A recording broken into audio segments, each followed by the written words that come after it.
The wagon should have arrived 3 days ago. When Caleb Rourke found the wreckage at Dry Creek Crossing, he knew death had visited this place. Splintered wood, scattered belongings, and somewhere in that hell of dust and broken dreams, a woman who'd traveled 1,500 miles to marry him lay dying beneath the Wyoming sun. He had 48 hours, maybe less, to find her before the desert claimed what the crash hadn't finished. This is the story of a mail-order bride who refused to surrender, and the cowboy who tracked her through impossible odds. Stay with me until the end, and comment what city you're watching from. I want to see how far this story travels. The heat that summer of 1883 didn't just beat down on Red Hollow, Wyoming. It punished. It baked the earth until cracks spiderwebbed across the main street like broken pottery. It withered the sparse grass on the surrounding hills to the color of old rope. It made men move slowly, deliberately, conserving every ounce of moisture their bodies held. And it made Caleb Rourke stand at the depot platform every morning at dawn, scanning the eastern horizon for dust clouds that never came. His daughter Ruby stood beside him most mornings, her small hand tucked into his calloused palm. She was 6 years old, with hair the color of prairie wheat and eyes that saw too much for someone so young. She'd learned about loss early. Her mother, Caleb's wife Sarah, had died bringing her into this harsh world, leaving Caleb to raise a daughter alone in a land that showed mercy to neither man nor child. "Pa," Ruby said on the morning of the 4th day, tugging his sleeve. Maybe the lady changed her mind. Caleb's jaw tightened. He folded and unfolded the letter in his pocket. The paper had gone soft from constant handling, the ink fading but still legible. Mara Ellington, 24 years old, from St. Louis, a schoolteacher's daughter who'd answered his advertisement in the matrimonial news with words that had struck something deep in his chest he'd thought long dead. "Dear Mr. Rourke," she'd written in her careful, educated script, "I am writing not because I seek adventure or romance, but because I seek purpose. You mention in your advertisement that you have a young daughter who needs a mother's care. I have no children of my own, but I have taught them for 3 years at Miss Pemberton's School for Girls. I know their hearts, I know their hurts, and I know that love, real love, is built not in moments of passion, but in the quiet dailiness of showing up, day after day, choosing to care. If you'll have me, I'll come to Wyoming. I'll be a mother to Ruby. And I'll be a faithful wife to you. I ask for nothing but honesty and a chance to build something lasting." Caleb had read that letter 20 times before he'd written back, 30 times before he'd sent the money for her passage. And every night since, lying in his narrow bed in the ranch house he'd built with his own hands, he'd wondered if he was a fool. Men like him, rough, weathered, shaped by wind and work, didn't get second chances. They didn't get women like Mara Ellington, with her thoughtful words and obvious education, willing to step off a train into the brutal reality of frontier life. But she'd written again. And again. Her letters had come monthly, then twice a month, then weekly as the departure date approached. She'd told him about her favorite books, Austen and Dickens, though she confessed a weakness for dime novels she probably shouldn't admit to. She'd asked careful questions about Ruby's temperament, what she liked to eat, whether she was shy or bold. She'd even asked about the ranch, how many head of cattle, what the winters were like, whether the house had glass windows or just shutters. Caleb had answered every question with the same painful honesty. 50 head of cattle, give or take. Winters that could kill a man who got careless. 2 glass windows in the whole house, both in Ruby's room, because he'd wanted her to see the sunrise. The truth was all he had to offer, and if it wasn't enough, better she know now than after she'd made the journey. But she'd written back, "Glass windows for a child's sunrise. That tells me everything I need to know about your heart, Mr. Rourke." That letter had made him believe just for a moment that maybe the universe wasn't entirely cruel. Now, standing on the depot platform with Ruby's small hand in his and the sun climbing toward another day of merciless heat, Caleb felt belief crumbling like the parched earth beneath his boots. "She didn't change her mind, baby girl," Caleb said quietly. "The coach is late, that's all." But 4 days late wasn't late. 4 days late was disaster. The depot manager, a grizzled man named Hoskins with tobacco-stained whiskers and rheumy eyes, came out of his office wiping sweat from his forehead with a gray handkerchief. "Caleb, he said, his voice carrying the weight of bad news. You should head home. The midday stage ain't coming either. I just got word. Word from where? Telegraph from Buffalo Creek. Line trouble east of there. No coaches getting through until they clear whatever's blocking the road. Caleb's gut twisted. What kind of trouble? Hoskins shrugged. Could be anything. Rock slide, flash flood. Indians, though, that ain't likely anymore. He paused, reading something in Caleb's expression. Your bride coming in on one of those coaches? Was supposed to be here Monday. Today's Friday, son. I know what day it is. Hoskins studied him a moment longer, then spat a stream of tobacco juice into the dust. I'm sure she's fine. Probably held up at a way station somewhere, playing cards and eating tinned peaches until the road clears. Caleb didn't answer. He turned to Ruby, who was staring up at him with those knowing eyes. Come on, sweetheart. Let's get you home. They walked the half-mile to where he'd tied his horse, a big bay gelding named Buck. Caleb lifted Ruby into the saddle and swung up behind her, one arm around her narrow shoulders. The town of Red Hollow sprawled behind them, if you could call it a town. 2 saloons, a general store, a blacksmith, the depot, and maybe 30 buildings total, most of them leaning slightly as if tired of fighting the wind.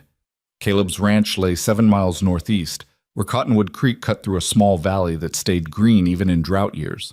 It wasn't much. A main house, a barn, a bunkhouse for the 2 ranch hands he employed seasonally, and corrals that always needed mending. But it was his. He'd claimed the land through the Homestead Act, broken his back proving it up, built every structure with timber he'd hauled himself from the Medicine Bow Mountains 40 miles south.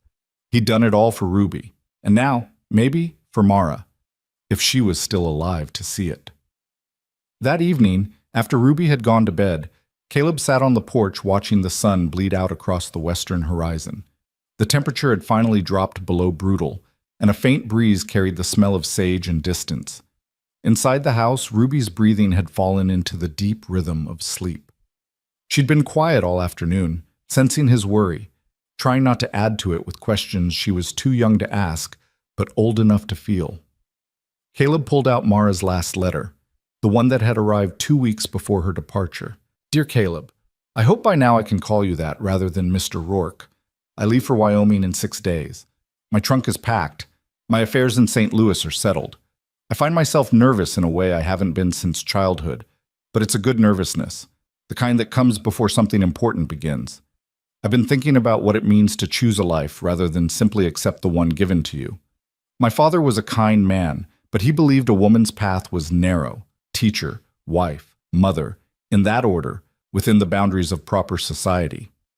I loved teaching, but I felt myself disappearing into other people's expectations. Your letters have shown me that perhaps in Wyoming, in the wild spaces where society's grip is looser, a woman might build a life on her own terms.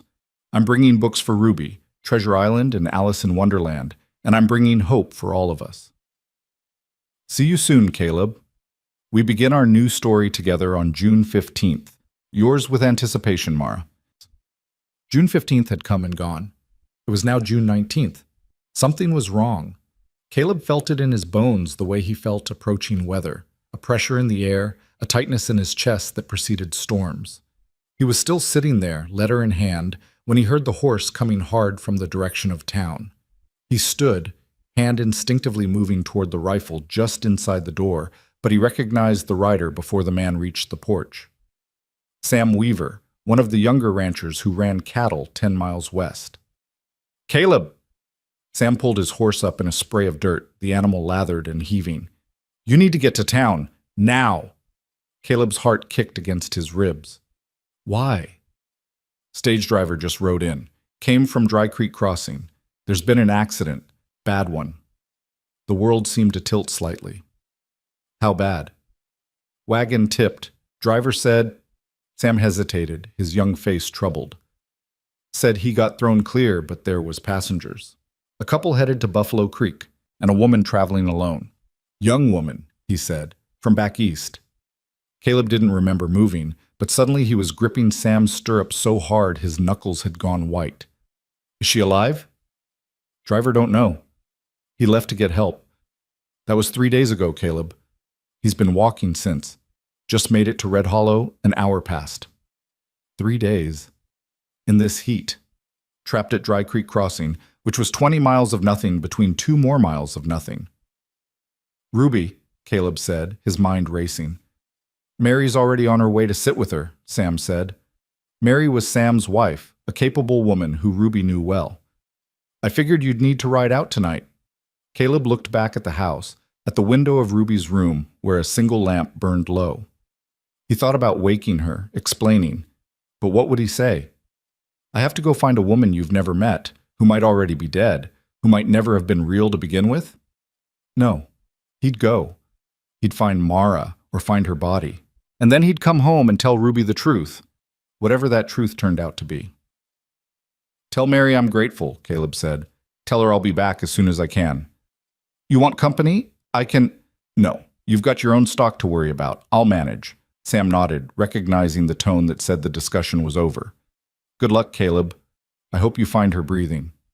So do I. Within 20 minutes, Caleb had saddled Buck, filled his canteens, packed jerky and hardtack, grabbed rope, a spare rifle, and a medical kit his wife Sarah had assembled years ago. The kit was probably useless. Sarah had known herbs and remedies, things Caleb had never fully understood, but he took it anyway. Hope was better than nothing. He rode back to town in the dark, navigating by starlight and memory. Red Hollow was quiet when he arrived, just a few lights burning in the saloons. He found the stage driver at the doctor's office, a sunburnt wreck of a man named Pete Corman, who Caleb knew slightly. Pete was sitting on the examination table while Doc Harrison treated his blistered feet and sunburned face. Rourke, Pete said when Caleb entered. His voice was hoarse, scraped raw. Weaver said you'd come. Tell me exactly where, Caleb said without preamble, and tell me what you saw. Pete winced as Doc Harrison applied salve to his cracked lips. Dry Creek Crossing, you know it? I know it. Road drops down into the creek bed there, nothing but rocks and sand. We were coming through just after dawn, trying to beat the worst heat, but the wheels hit a washout I didn't see. Back axle snapped. Wagon went over sideways. Pete closed his eyes, remembering. Happened so fast. I got thrown 20 feet, landed in sand, lucky as hell. When I got my breath back and looked around, the couple, the Hendersons, they were shook up but walking. Cuts and bruises, nothing serious, but the woman... Mara, Caleb said. Her name is Mara Ellington. Pete nodded slowly. She was trapped. One of the roof beams came down on her when the wagon tipped. Pinned her legs. The Hendersons and I tried to lift it, but the whole damn wagon was on top of her. We couldn't shift it.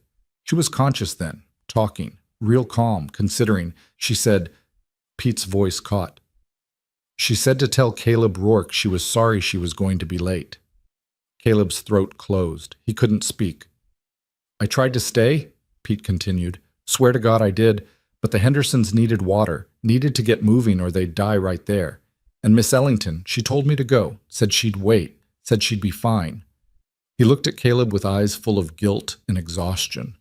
I left her a canteen. That's all I could do. I told her I'd send help. That was 3 days ago. She could still be alive, Doc Harrison said quietly. If she's in shade, if she's been careful with the water... 3 days, Pete interrupted. In this heat, with her legs crushed. He shook his head. I'm sorry, Rourke. I'm so damn sorry. Caleb turned and walked out of the office before he did something he'd regret.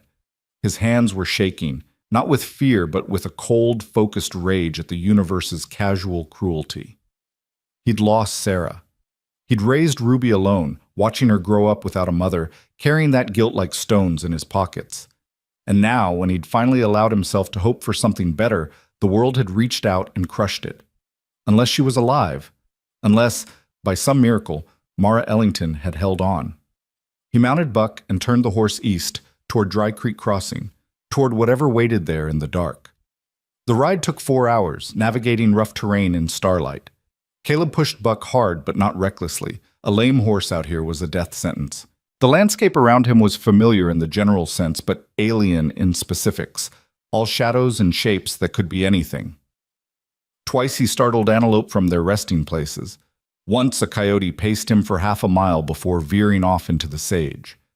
Caleb's mind wouldn't settle. It kept circling back to Mara's letters, to the quiet intelligence in her words, the careful way she'd built trust between them, one paragraph at a time. She'd told him about losing her mother to typhoid when she was 14, about stepping into that role for her younger sister, essentially raising the girl while their father retreated into books and grief, about choosing teaching not because it was expected, but because children's minds were gloriously unjaded, still capable of wonder. "Sometimes I think wonder is what keeps us human," she'd written. "The moment we stop being amazed by sunrises or moved by a child's laugh or curious about what lies beyond the next hill, that's when we become just machines for surviving. I don't want to just survive, Caleb.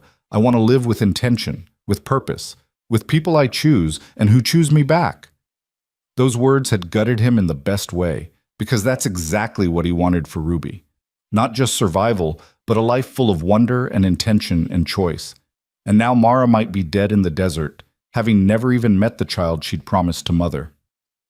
Dawn was breaking, washing the eastern sky in shades of rose and gold, when Caleb spotted the wreckage. Dry Creek Crossing was well named. The creek bed was nothing but stones and sand this time of year, a 30-foot-wide scar cutting through low hills. The stage wagon lay on its side like a broken toy, canvas torn, wheels jutting at wrong angles. Caleb's heart hammered as he rode closer. He couldn't see anyone moving. No sound but wind and the creak of Buck's saddle. "Mara." His voice cracked the silence like a gunshot. "Mara Ellington." Nothing. He dismounted 20 feet from the wreck, ground-tying Buck, and approached on foot. The sun was rising fast now, temperature already climbing. He could see personal belongings scattered across the sand. A woman's traveling case burst open, dresses tangled with men's shirts, a child's toy, a wooden horse lying on its side. The Hendersons must have had a kid. "Mara!" He circled the wagon, looking for... what? A body? A miracle? Then he saw the canteen. Pete's canteen, recognizable by the dent in one side. It lay 15 feet from the wagon, empty, tipped on its side in the sand.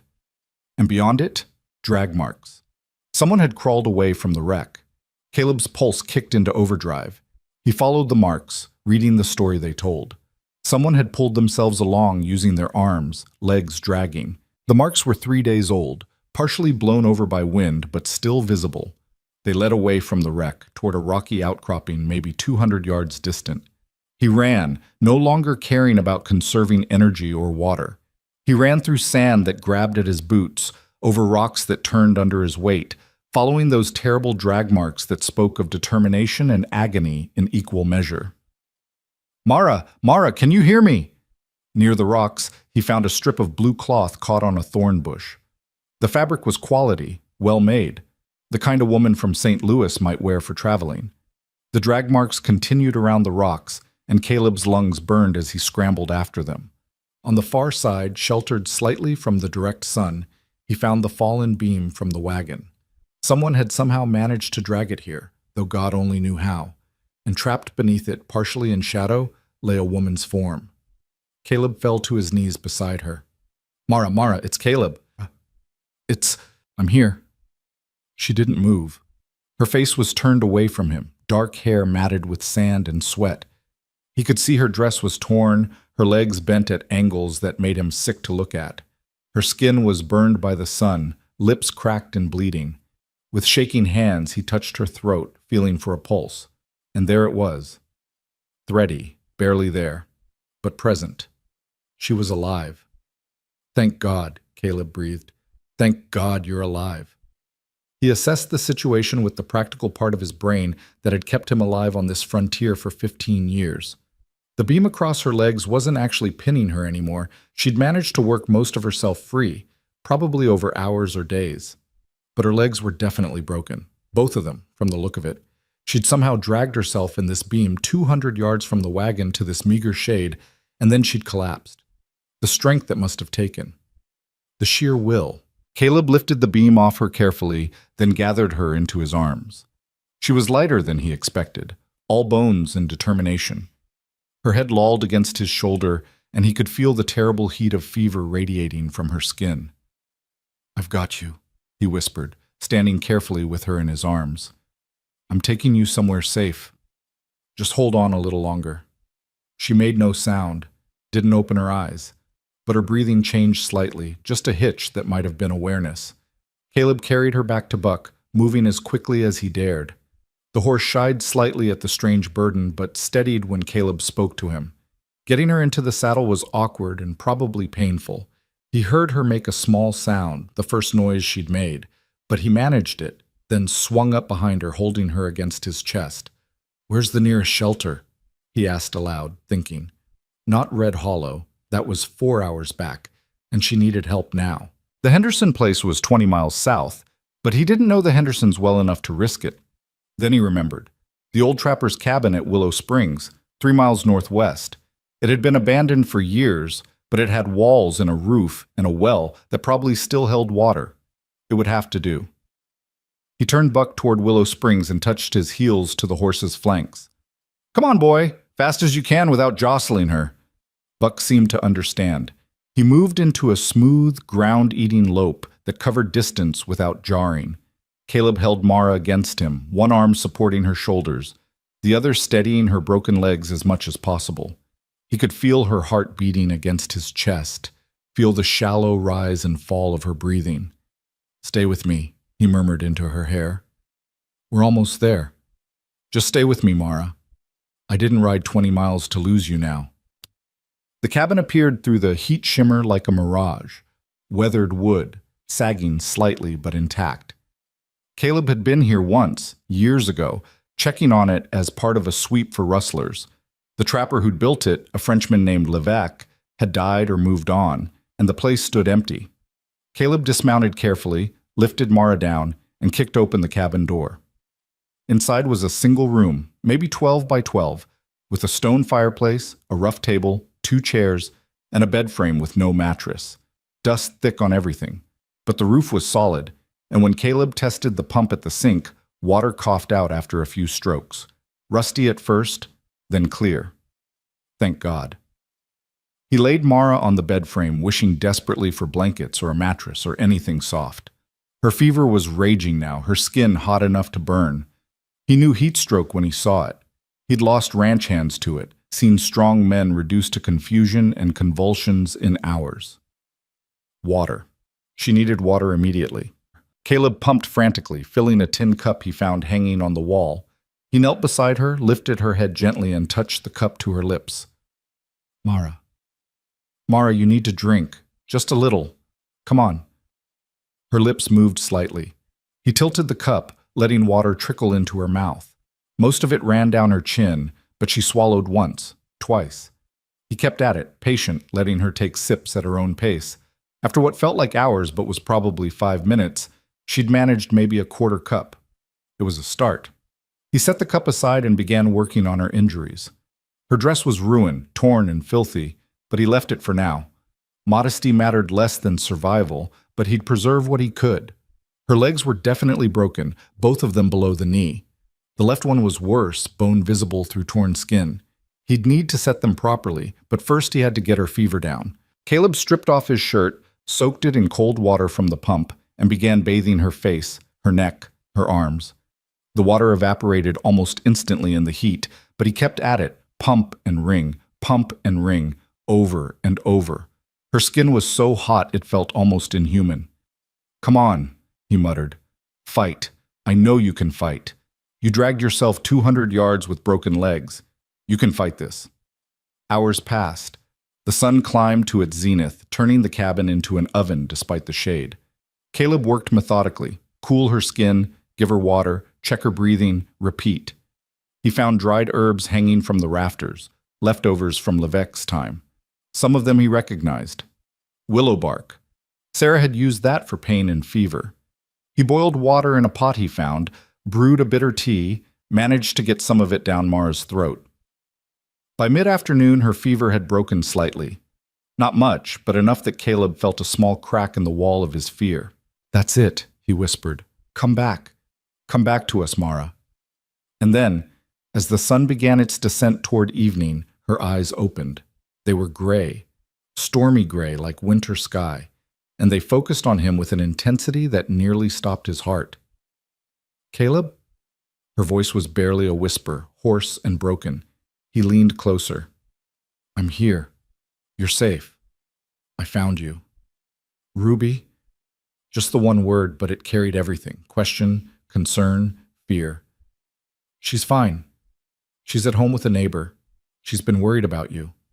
Mara's eyes closed again, but this time it looked more like relief than unconsciousness. Late, she whispered. Sorry. I'm late. Caleb felt something break open in his chest.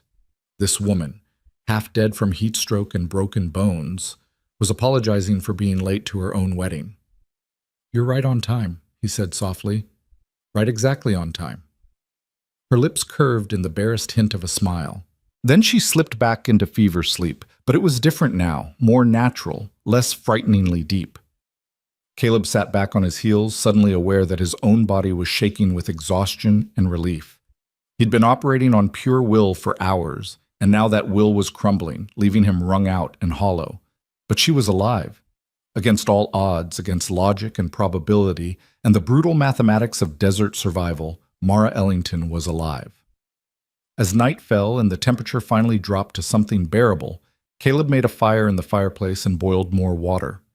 He managed to get Mara to drink a little broth he made from beef jerky and some wild onions he found growing near the well. She didn't wake fully, but she swallowed when he coaxed her, and that was enough.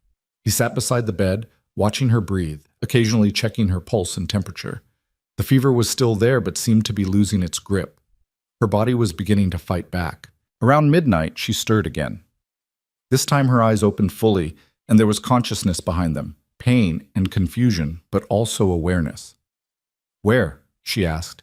Old Trapper's cabin, about 3 miles from where I found you. Do you remember the accident? She nodded slightly. Wagon, tipped, driver left. Said, help was coming. I'm sorry it took 3 days, I didn't know. You came. Her eyes fixed on his face with an expression he couldn't quite read. You found me. Of course I did. The words came out rougher than he intended. You're going to be my wife. I wasn't going to leave you out there. Something shifted in her expression. Legs? He wouldn't lie to her. Broken. Both of them. But I've set broken bones before. Once we get you strong enough, I'll splint them properly. You'll walk again. It'll take time, but you'll walk. She processed this silently for a long moment. Then, Ruby, tell me about Ruby. So Caleb talked. He told her about Ruby's fascination with birds, how she could identify every species that nested near the ranch. He told her about Ruby's habit of making up songs while she did chores, nonsense rhymes that made Caleb laugh despite himself.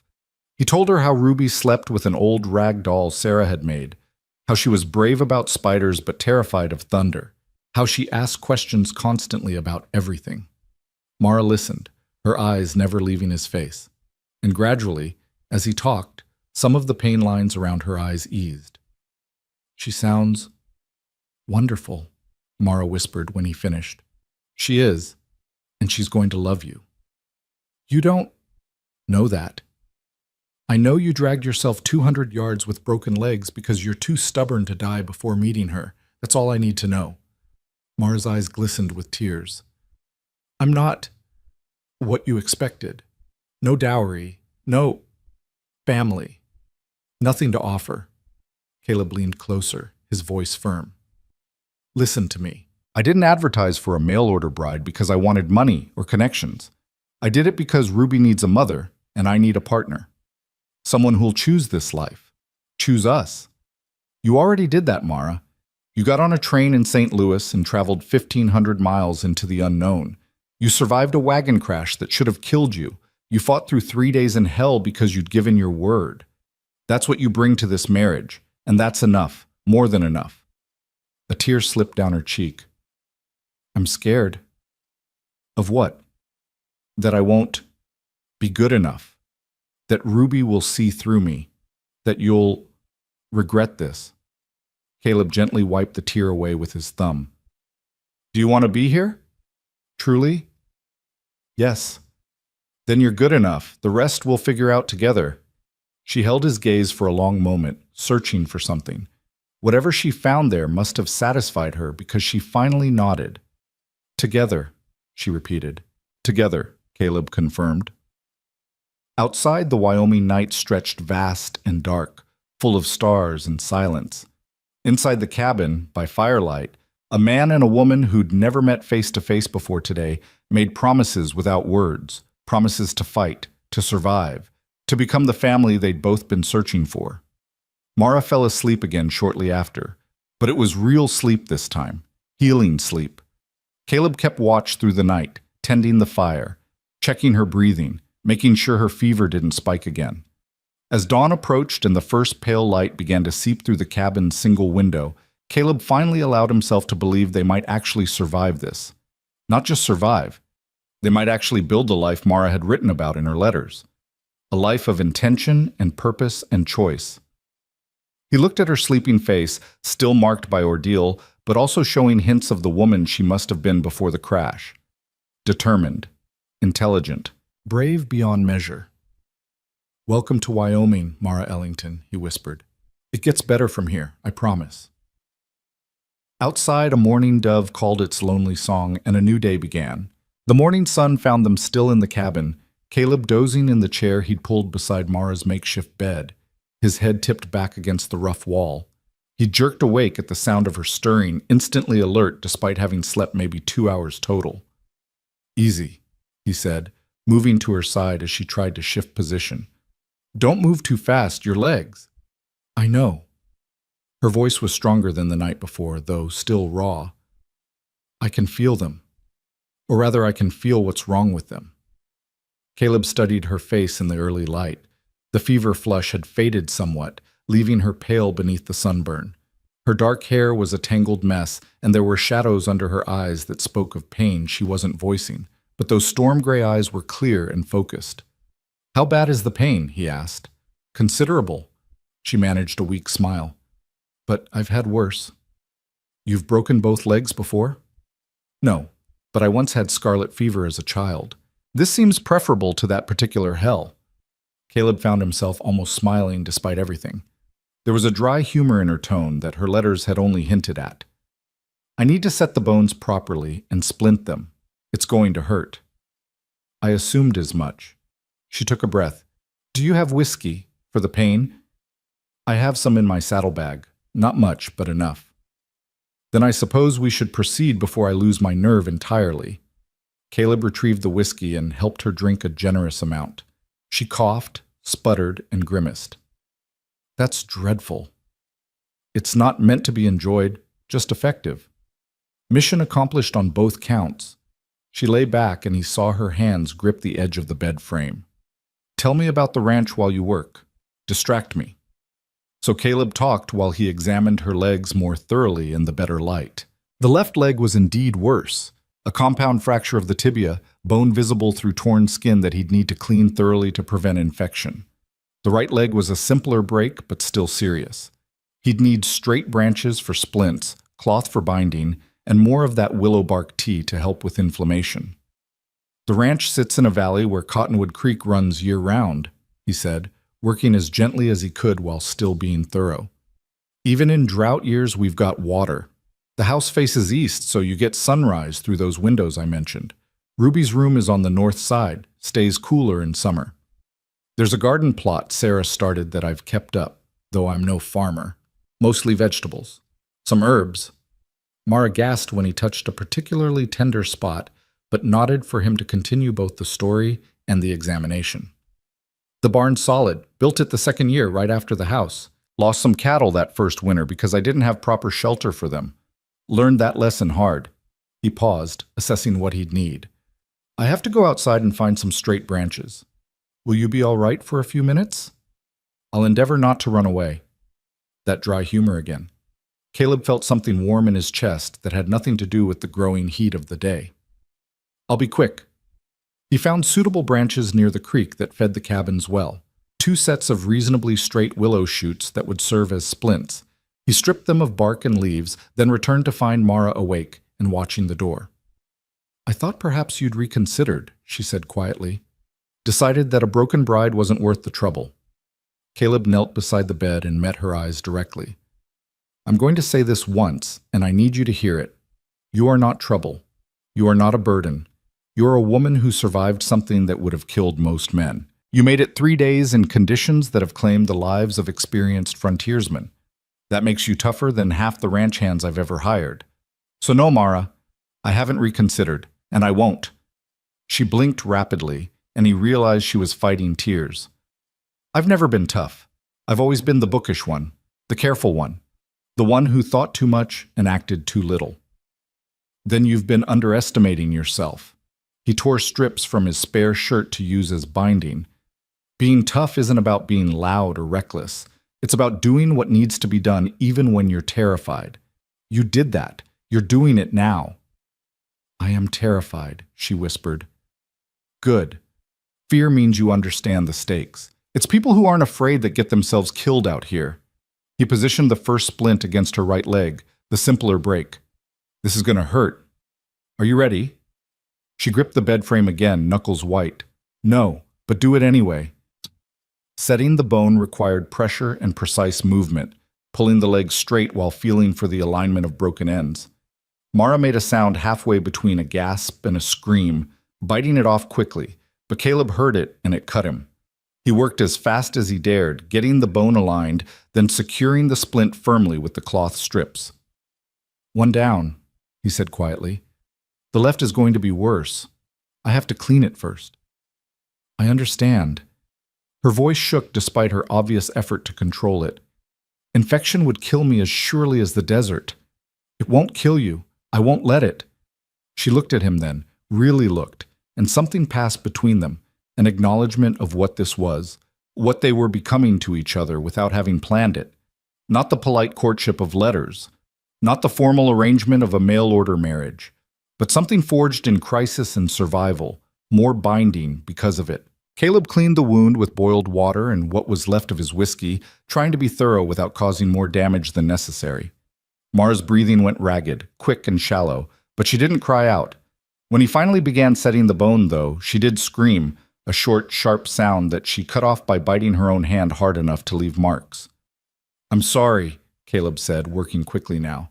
I'm so damn sorry, Mara. Not your fault, she gasped out between breaths.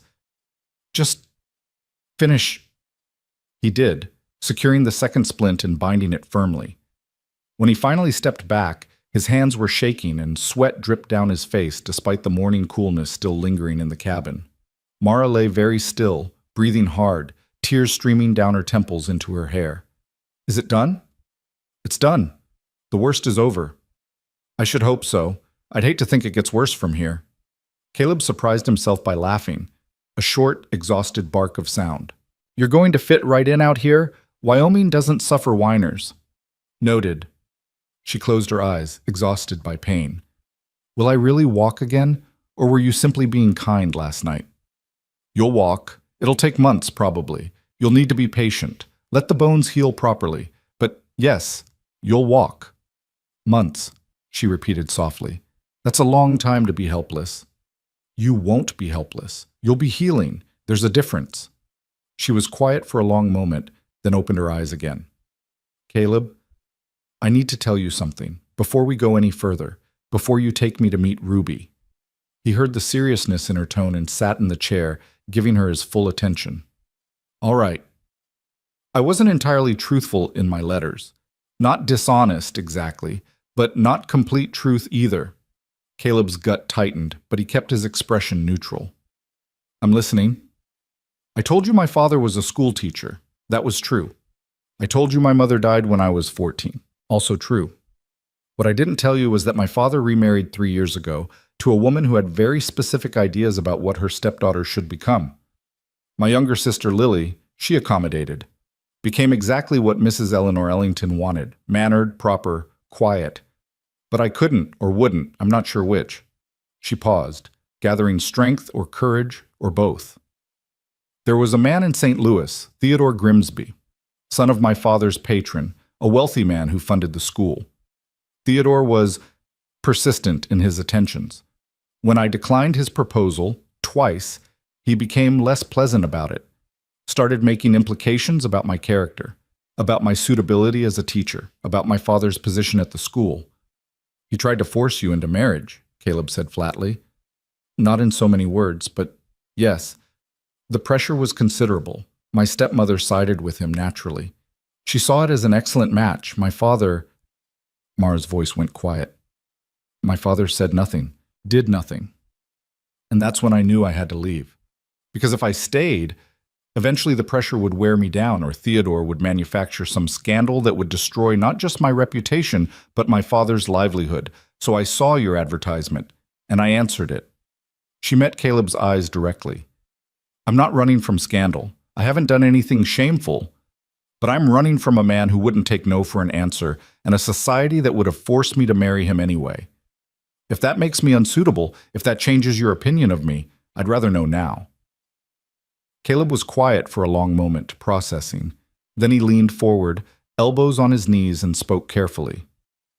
Out here, Mara, a person's past matters a hell of a lot less than who they are in the present. Nobody in Red Hollow knows you came from St. Louis unless you tell them. Nobody knows about Theodore Grimsby unless you want them to. And speaking personally, he held her gaze. Any man who tries to force a woman into anything deserves to be horsewhipped. You didn't run from him. You chose a different life. There's a difference, and it's one I respect. Relief flooded her face so obviously that Caleb realized she'd been genuinely afraid he'd reject her. Thank you. Don't thank me for basic decency, but I appreciate you telling me. He stood, moving to check the water supply. We need to get you stronger before we attempt the ride back to Red Hollow. Another day at least, maybe 2. Can you eat something? I can try. He made a thin soup from the jerky and some wild onions, adding a handful of oats he'd brought in his saddlebag. It wasn't much, but it was hot and nourishing. Mara managed half a bowl before exhaustion claimed her again. Caleb spent the rest of the morning making the cabin more livable, cleaning, organizing supplies, checking the integrity of the roof and walls. Around noon, he shot a rabbit that had been foolish enough to come near the cabin. By evening, Mara was awake again and strong enough to sit partially upright while he changed the bandages on her wounded leg. Tell me about Sarah, she said as he worked. Ruby's mother, your wife. Caleb's hand stilled for just a moment.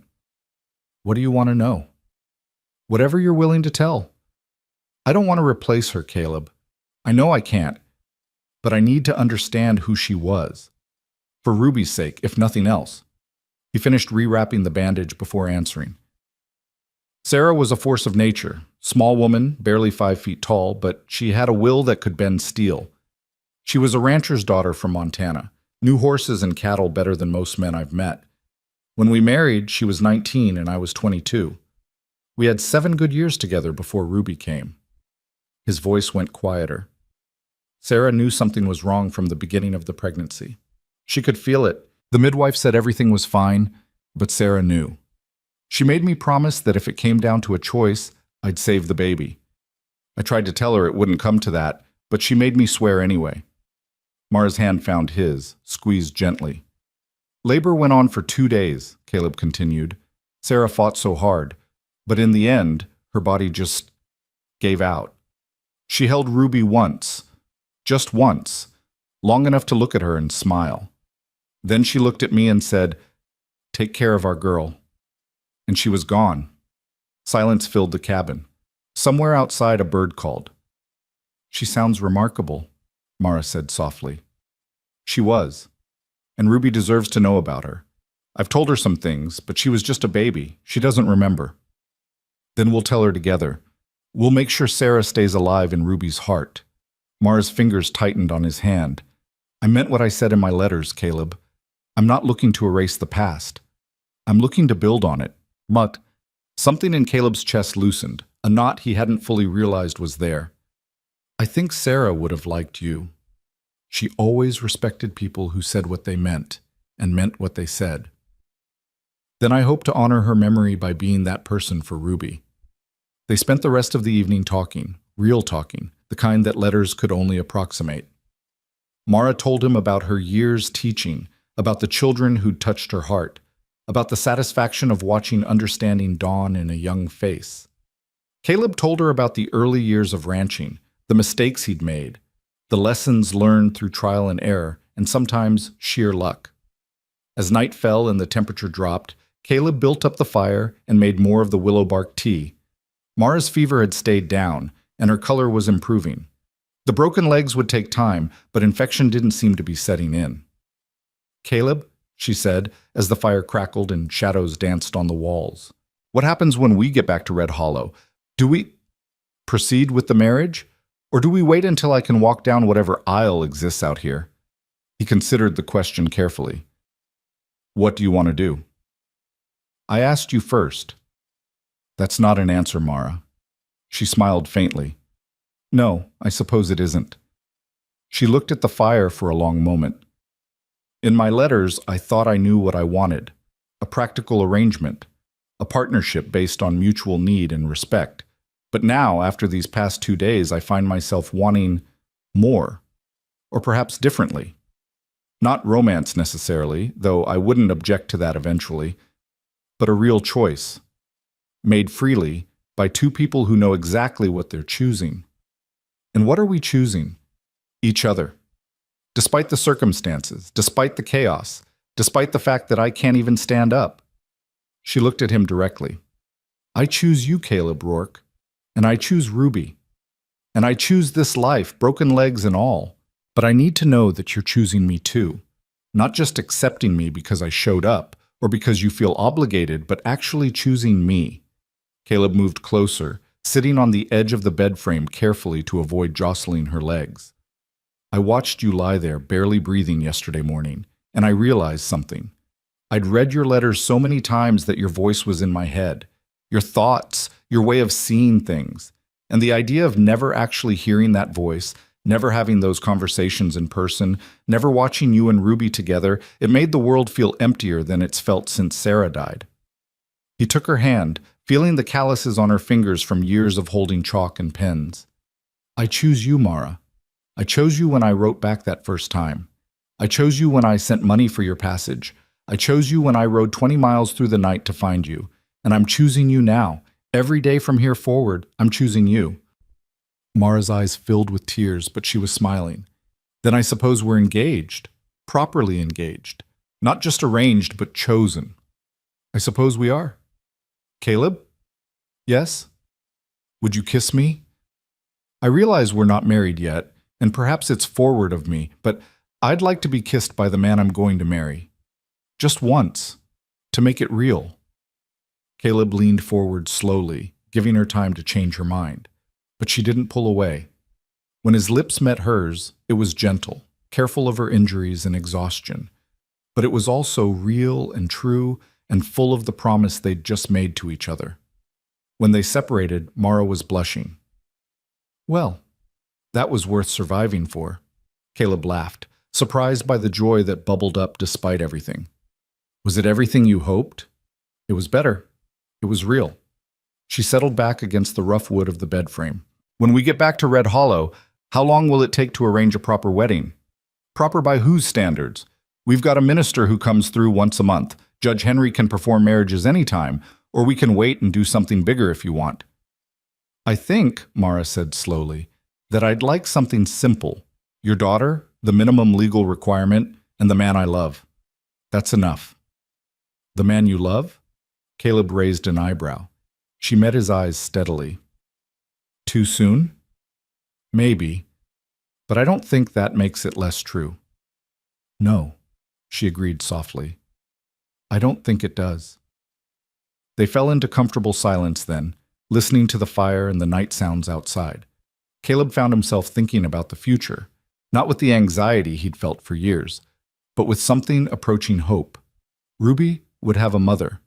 The ranch would have a woman's touch again, and he would have Mara with her quiet strength and unexpected humor and determination that matched his own. The next morning brought challenges of a different sort. Mara needed to handle certain necessities, and her immobility made everything complicated and embarrassing. But they worked through it with as much dignity as possible, Caleb stepping outside whenever he could to give her privacy, Mara maintaining her composure even when the situation was mortifying. "If we can survive this," she said at one particularly awkward moment, "we can probably survive anything marriage throws at us." "That's the spirit," Caleb agreed, trying not to laugh. By afternoon, he judged her strong enough to attempt the journey back. It would be slow and painful, but staying in the cabin indefinitely wasn't an option. Ruby needed to know what had happened. The town needed to know Mara was alive, and Mara needed better medical care than he could provide with boiled water and willow bark. He fashioned a travois, 2 long poles with canvas stretched between them that Buck could drag. It wasn't comfortable, but it was better than trying to ride. Mara bore the preparation without complaint, though he could see pain tightening the corners of her mouth. "Ready?" he asked when everything was secured. "As I'll ever be." "Caleb?" "Yeah?" "Thank you for not giving up, for finding me, for choosing me. Thank you for surviving long enough to be found." He mounted Buck, checking the travois attachment one more time. "Let's go home, Mara. Ruby's waiting." The journey back to Red Hollow took 6 hours, moving at a crawl to minimize the jarring. Caleb stopped frequently to check on Mara, give her water, make sure the splints hadn't shifted. Each time she assured him she was fine, though her face grew paler and the lines of pain deeper. They reached the outskirts of town as the sun was setting, painting the dusty street in shades of gold and amber. People came out to stare. Word had spread about the accident, and the sight of Caleb Rourke returning with a woman on a travois was news. But Caleb didn't stop in town. He headed straight for his ranch, for home, where Ruby waited, where their new life would begin. Sam Weaver's wife Mary must have seen them coming because she had Ruby ready on the porch. The little girl's eyes went wide when she saw the travois, and she started to run forward before Mary caught her arm. "Careful, sweetheart," Caleb called out. "Miss Mara's hurt her legs. She can't jump around yet." Ruby approached slowly, her eyes fixed on Mara's face. She stopped a few feet away, suddenly shy.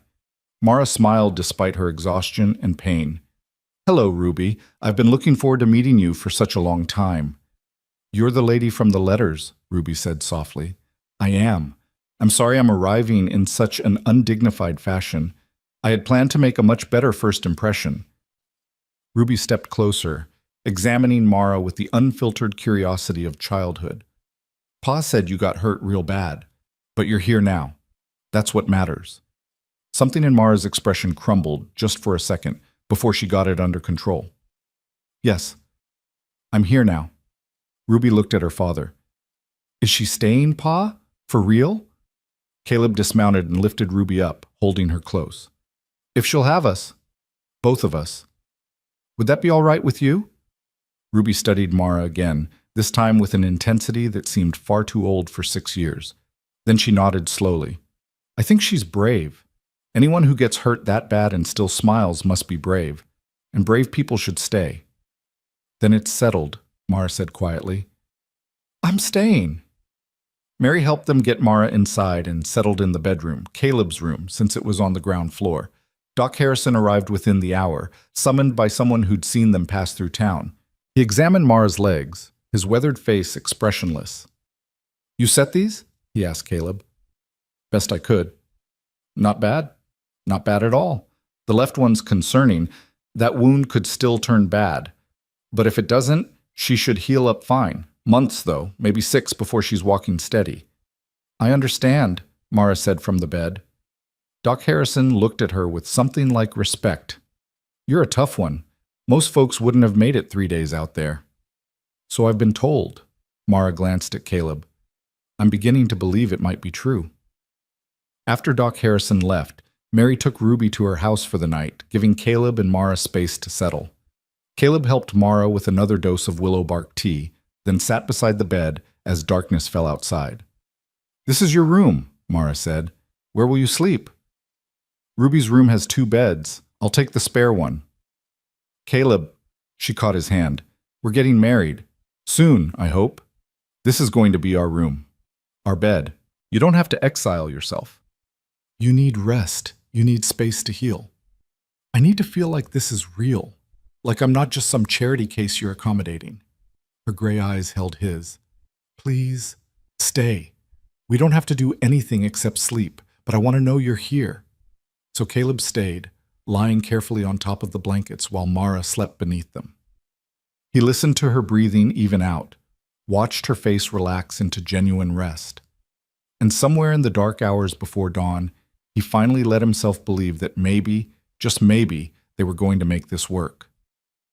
The mail-order bride had arrived, battered and broken, but alive.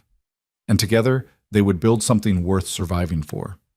Outside, the Wyoming wind whispered through the cottonwoods, carrying with it the promise of morning. Morning came with the sound of Ruby's bare feet padding down the hallway. Caleb woke instantly, years of light sleeping ingrained from raising a child alone. He'd moved to the chair sometime in the night, giving Mara the bed entirely, and now his neck protested the awkward angle he'd slept at. Ruby appeared in the doorway, still in her nightgown, clutching her rag doll. She looked at Mara sleeping in the bed, then at her father, her expression serious and considering. "Is she really staying?" Ruby whispered. Caleb stood carefully, joints popping, and guided Ruby back into the hallway so they wouldn't wake Mara. "Yes, baby girl, she's really staying." "And you're going to marry her, like you and Mama were married?" "That's right." Ruby was quiet for a moment, her small fingers working at a loose thread on her doll's dress.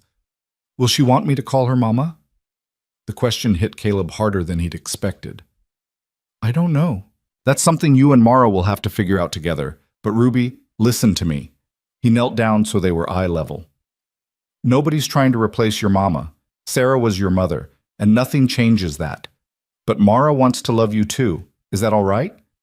Ruby nodded slowly. "I think so. She has kind eyes. Even when she was hurting yesterday, her eyes were kind." "They are, aren't they? Pa, will her legs really get better?" "Doc Harrison says yes, but it'll take a long time. She won't be able to walk or do much for months." Ruby processed this with the seriousness she brought to most things.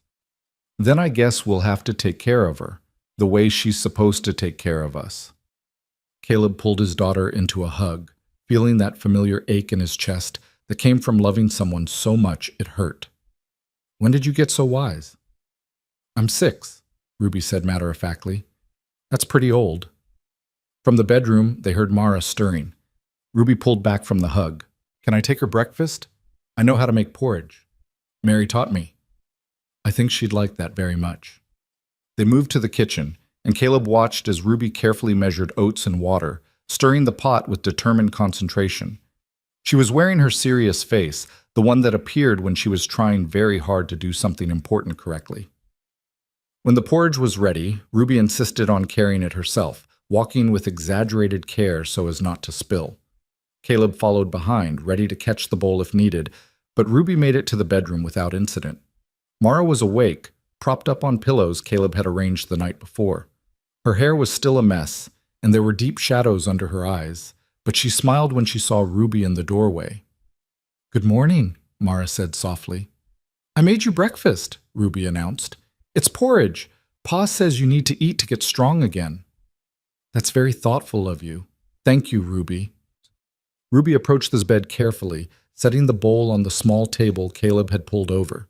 Then she just stood there, staring at Mara with open curiosity. "You can ask questions," Mara said gently. "I don't mind." "Do your legs hurt very much?" "Yes, quite a lot, but not as much as yesterday." "Pa says you dragged yourself a really long way after the wagon crashed, that you didn't give up even though you were hurt." "I didn't want to give up. I had made a promise to come here, and I wanted to keep it." Ruby tilted her head. "Because of Pa?" "Because of both of you. I wanted to meet you very much, Ruby. Your father wrote about you in his letters, and I thought you sounded like someone I'd like to know." "What did he say about me?" Caleb started to intervene, but Mara caught his eye and gave a slight shake of her head. She wanted to handle this herself. "He said you're smart and curious, that you ask questions about everything, that you love birds and can name every type that comes to the ranch, that you sing made-up songs while you do chores, and that they make him smile even on hard days." Mara's voice was warm. "He also said you're brave, and that you've been very patient waiting for me to arrive." Ruby considered this. "I have been patient, but I was starting to think maybe you changed your mind." "I didn't change my mind. The wagon just had other ideas." A small smile tugged at Ruby's mouth. "Wagons can be stupid sometimes." "Ruby," Caleb said warningly, but he was fighting his own smile. "It's all right," Mara said. "In this case, I agree entirely. That particular wagon was exceptionally stupid." Ruby's smile widened and something in the room shifted, a small barrier coming down. "Do you really know about birds? Or did Pa make that part up to make me seem interesting?" "I know some things. My mother used to take me on nature walks when I was young. She had a book about birds of North America that I loved. Do you have a favorite?" "Meadowlarks," Ruby said immediately. "They have the prettiest song, and they're brave too. They'll dive at hawks that get too close to their nests." "Brave indeed. I had no idea meadowlarks were so fierce." "Most people don't know. They think larks are just pretty singers, but they're warriors when they need to be." Mara's eyes met Caleb's over Ruby's head, and he saw understanding there. Ruby was talking about more than birds. "I brought you books," Mara said. "They're in my trunk, which I assume is somewhere in this house if it survived the crash." "It survived," Caleb confirmed. "It's in the front room. Got banged up, but intact." Ruby's eyes lit up. "Real books? New ones? Treasure Island and Alice in Wonderland? Have you read either?" "No, we only have Pa's cattle ledgers and Mama's Bible and one book about Wyoming history that's mostly boring." "Ruby," Caleb said again, but with less conviction. "It is mostly boring, Pa, except the parts about Indian battles. Those are exciting." Mara laughed, a real laugh despite her obvious discomfort. "Well, perhaps we can read the new books together once I'm feeling a bit stronger. Would you like that?" Ruby nodded enthusiastically.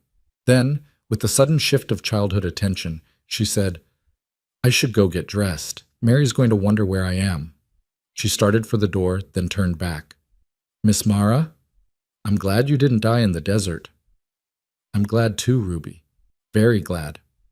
After Ruby left, Caleb brought Mara water and checked her bandages while she ate the porridge Ruby had made. The swelling in her legs had gone down slightly, and the wound on her left leg looked no worse than the day before. Small victories. "She's wonderful," Mara said quietly. "Everything you wrote?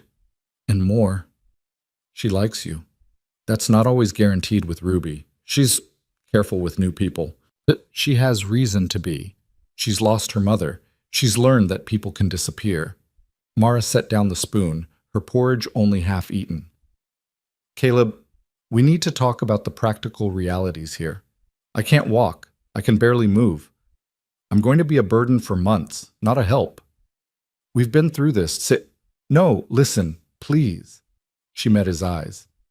"I know what you said at the cabin, and I believe you meant it, but that was in the moment when everything was dramatic and heightened.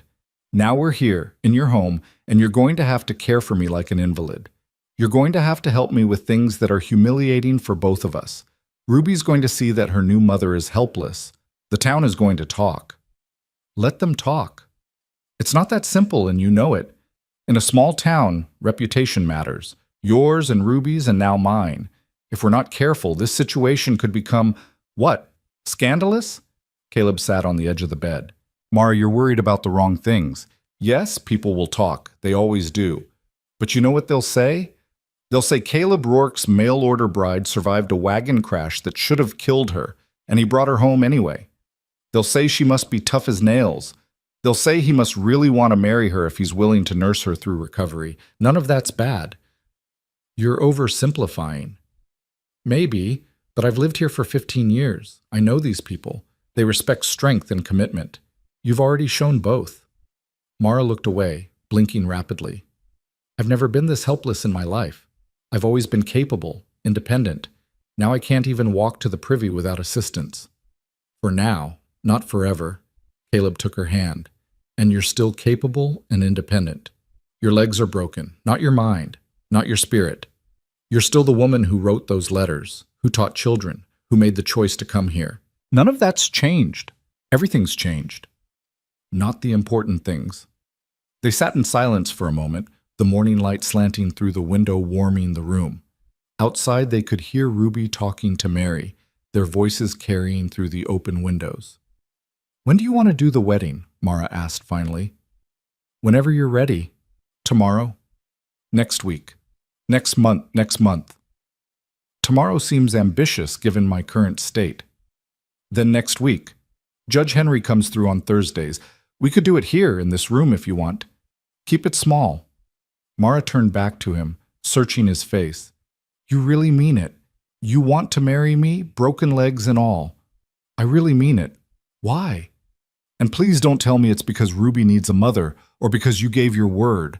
I need to know the real reason. Caleb thought about how to answer that. The truth was complicated, layered with grief and hope and fear and something that might be growing into love, though it was too soon to call it that with certainty. I'm 37 years old, he said finally. I've lived alone, more or less, for 6 years since Sarah died. I've gotten used to it. The silence, the routine, the safety of not having to open myself up to another person. When I placed that advertisement, I told myself it was just practical. Ruby needed a mother. The ranch needed help.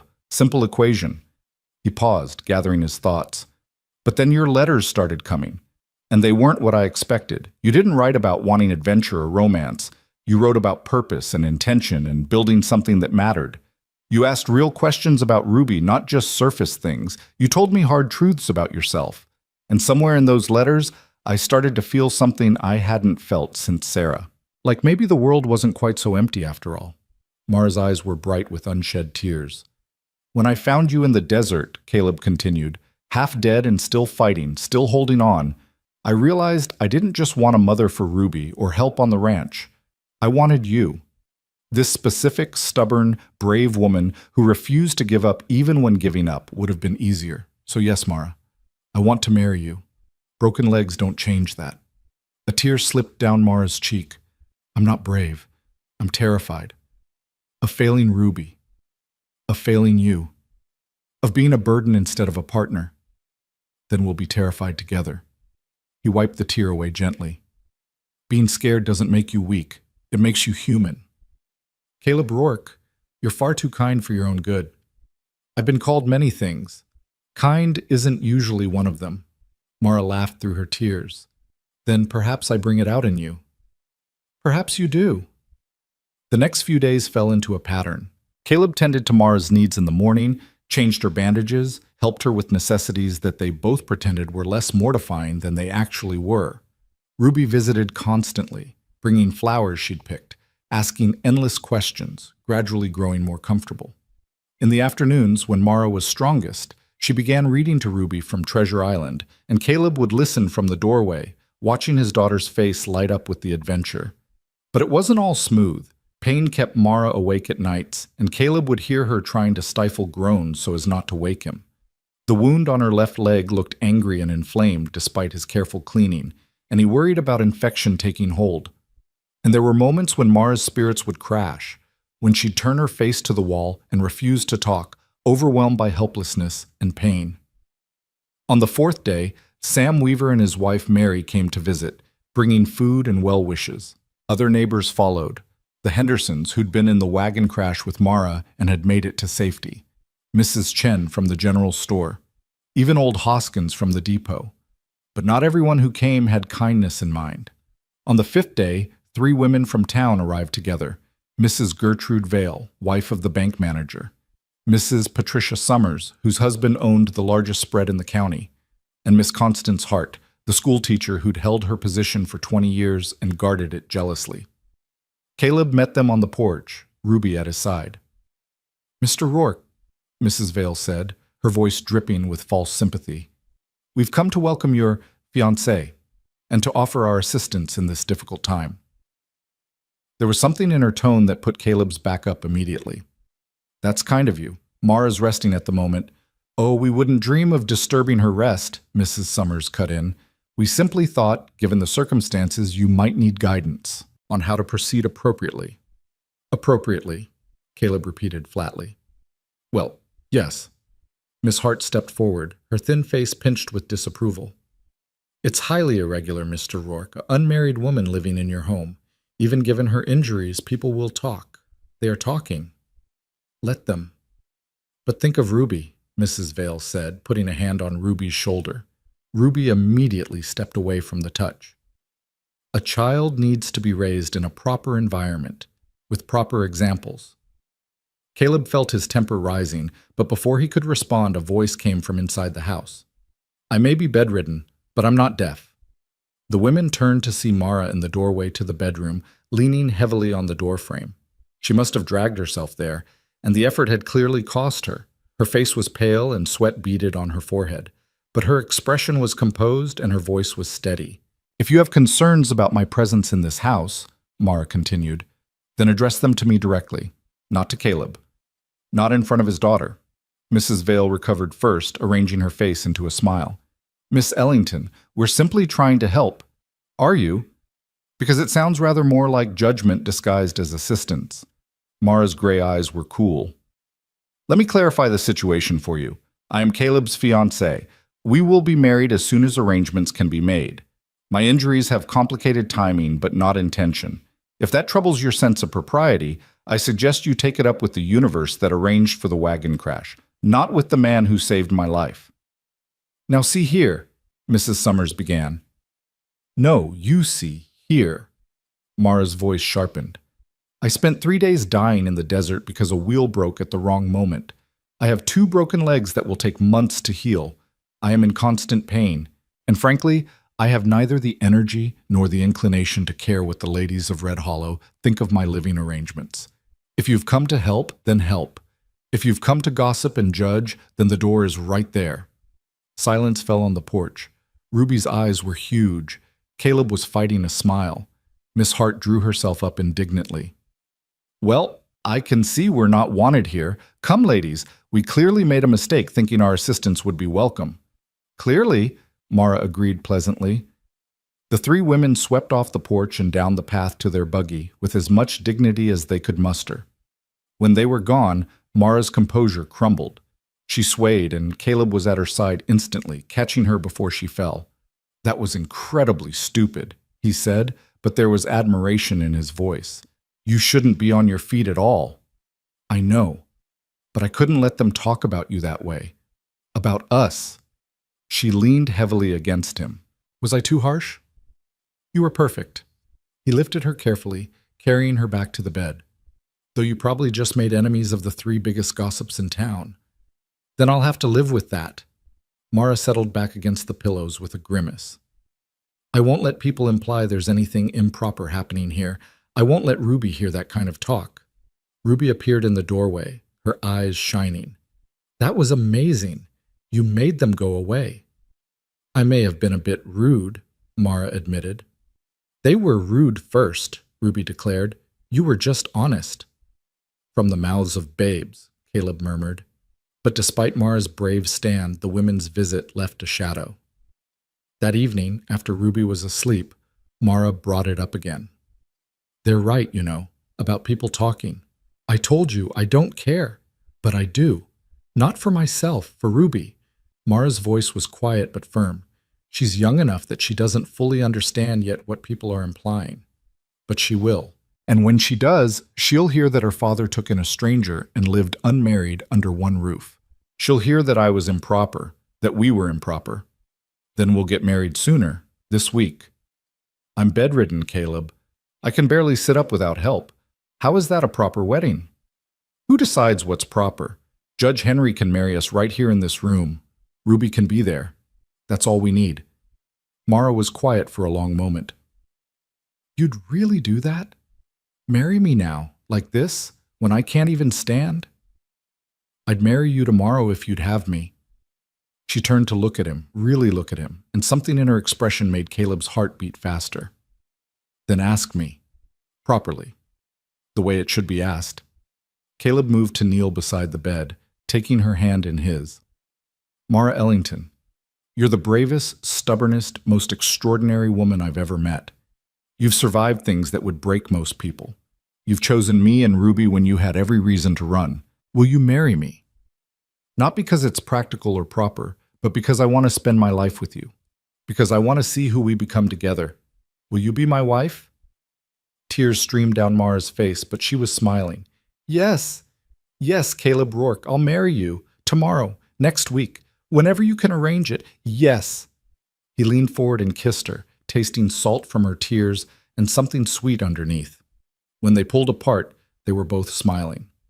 "Thursday," Caleb said. "Judge Henry comes through on Thursday. We'll do it then." 4 days? I can manage 4 days. Can you?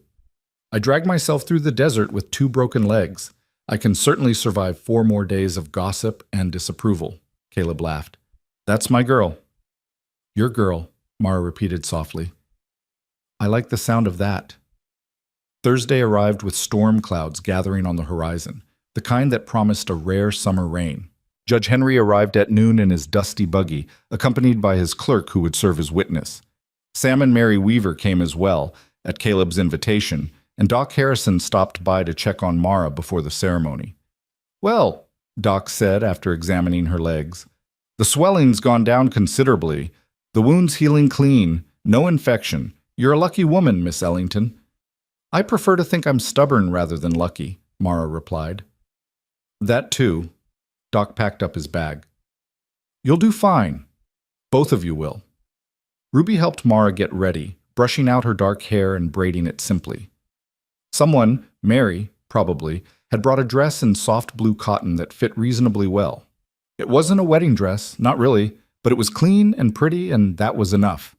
Caleb wore his best shirt, the one he saved for town meetings and the occasional funeral. He'd shaved carefully, and Ruby had informed him solemnly that he looked very handsome, Pa.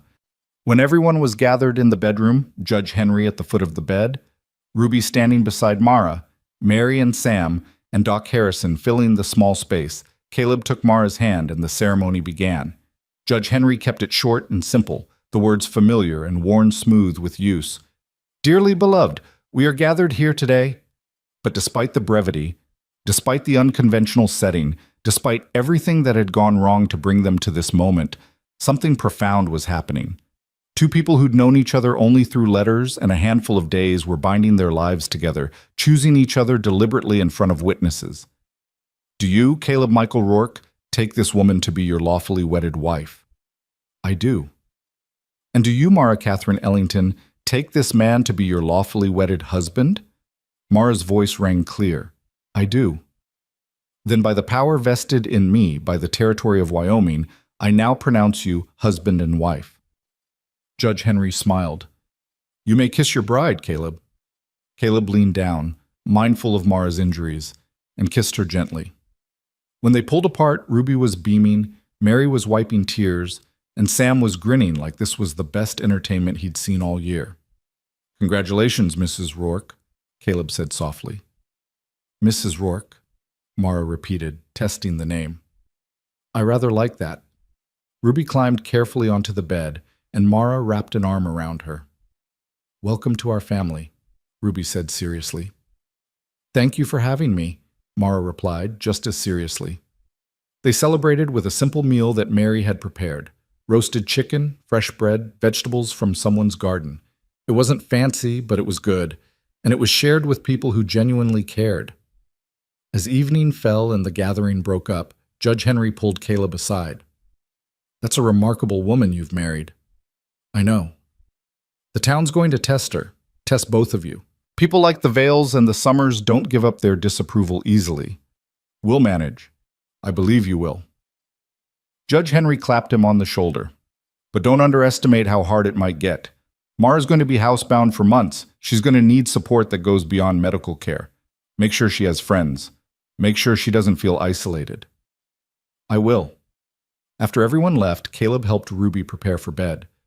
She was quieter than usual, processing the day's events in her thoughtful way.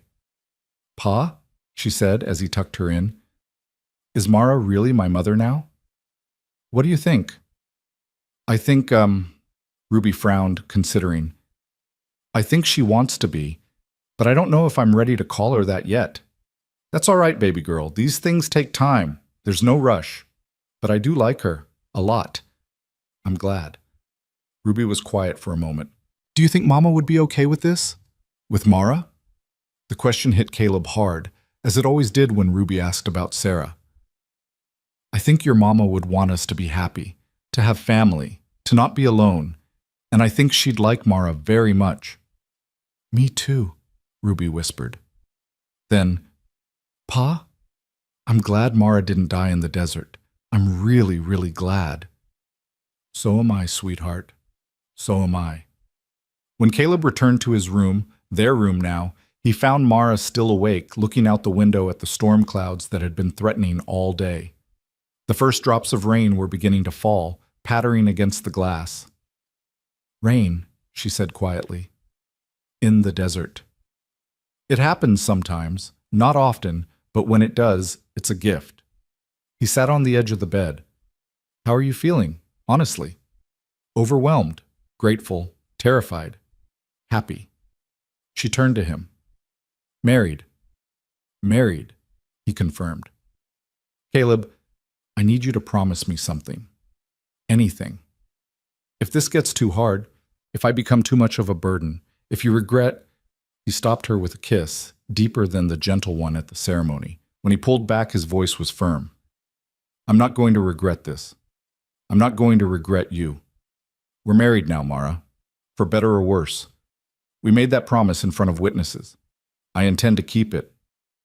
Even when I'm difficult? Especially when you're difficult." She smiled through fresh tears. "I'm going to hold you to that. Please do." Outside, the rain began in earnest, drumming on the roof, soaking into the parched earth. Inside, a family, newly formed, unconventional, still finding its shape, settled into the first night of their new life together. There would be challenges ahead, gossip and judgment and the long road of Mara's recovery. But for now, in this moment, they had each other. And that was enough. The rain continued through the night, steady and soft, a sound that usually brought comfort. But Mara couldn't sleep. Pain kept her hovering in that miserable space between wakefulness and rest, and her mind wouldn't quiet despite her exhaustion. She was married now, truly married, to a man she'd known in person for less than a week, to a child who was trying so hard to be brave about accepting a stranger as family. What had she done? Beside the bed, Caleb sat in the chair where he'd been spending his nights, his breathing deep and even. She could make out his profile in the darkness, strong jaw, weathered features, the kind of face that spoke of hard work and harder choices. He'd kept every promise so far. Found her when she was dying, nursed her through fever and pain, married her despite the scandal it would cause. But promises made in crisis and promises kept through ordinary days were different beasts entirely. As if sensing her wakefulness, Caleb stirred. "Can't sleep?"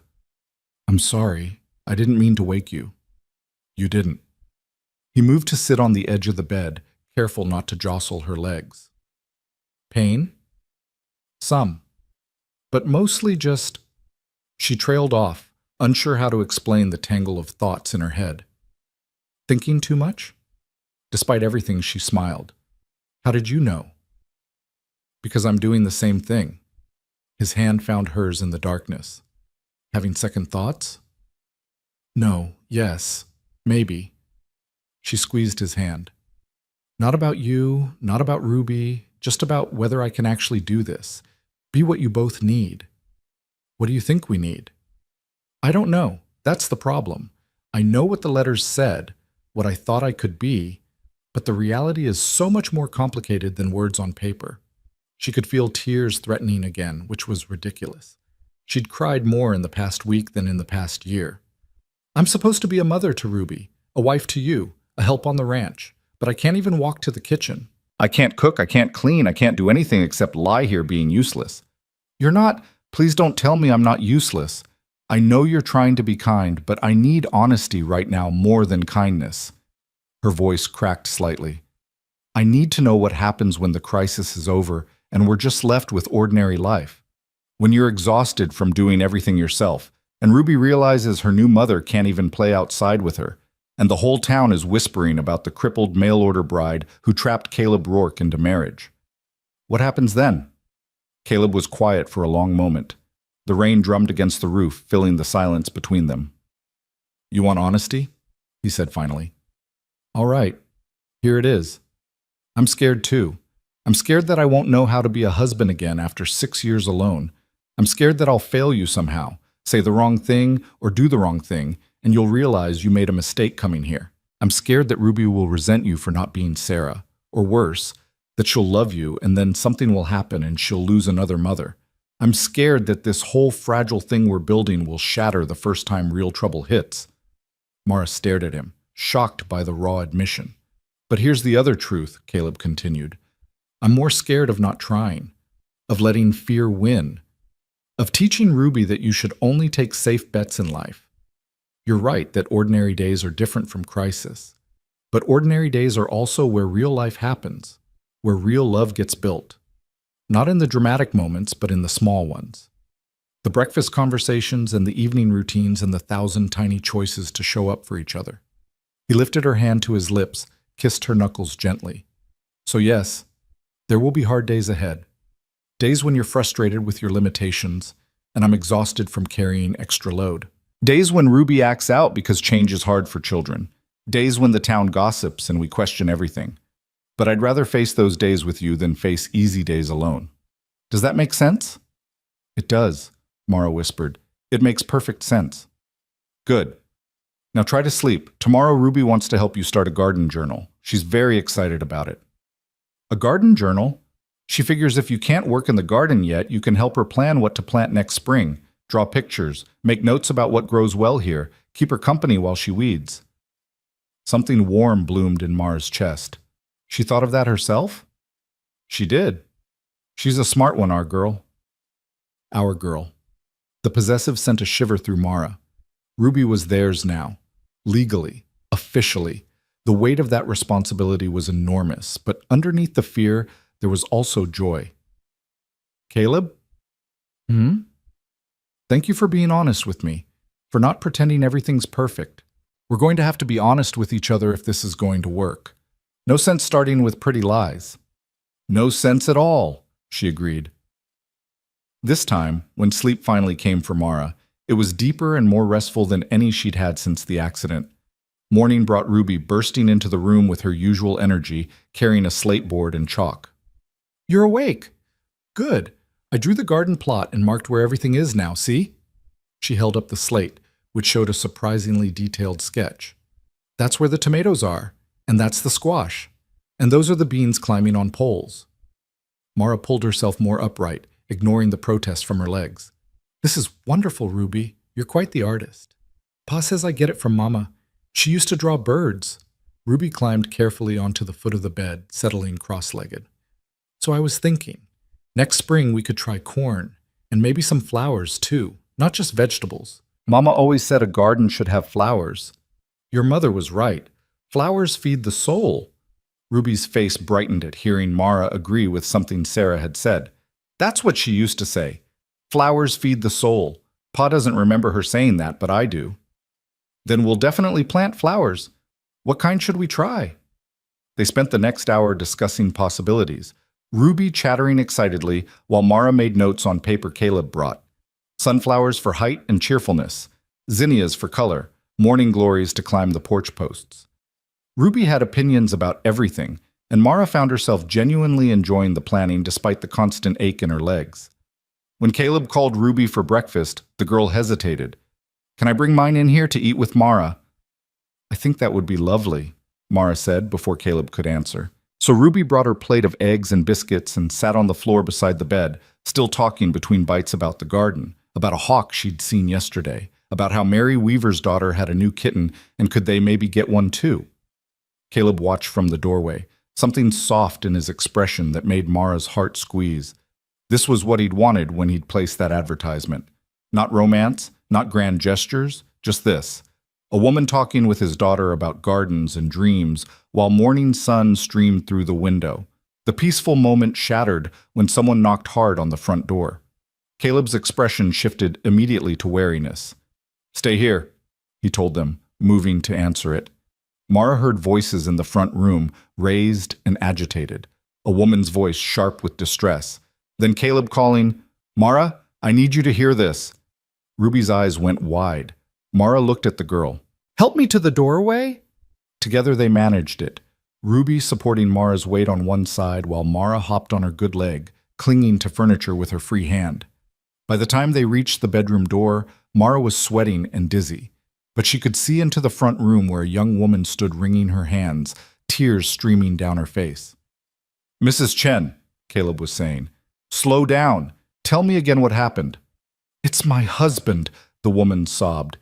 He went to check the fence line this morning. His horse came back without him. I found him at Willow Springs. He's hurt bad, Mr. Rourke. Fell off his horse. Hit his head. I tried to wake him, but I can't, and I don't know what to do. And Doc Harrison's gone to Buffalo Creek for 2 days, and I'm so scared.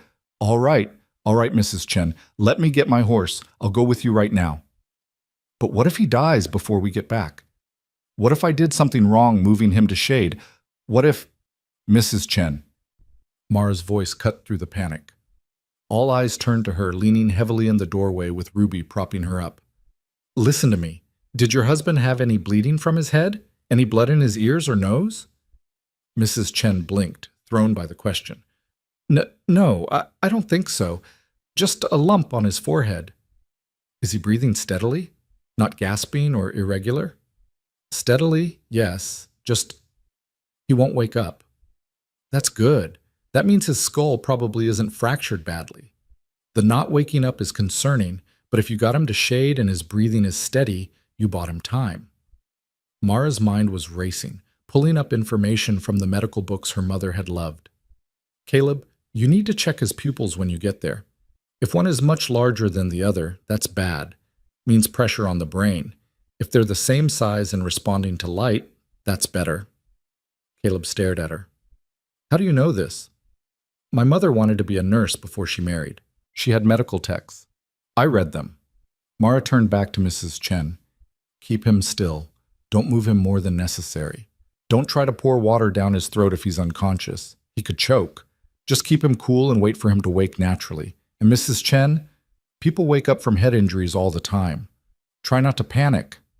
Mrs. Chen was nodding frantically. Thank you, Mrs. Rourke. I didn't know what to do. I was so scared. You did exactly right coming for help. Now go with Caleb. He'll take care of everything. After they left, Ruby helped Mara back to bed. Mara collapsed against the pillows, her remaining strength spent. Well, that was foolish.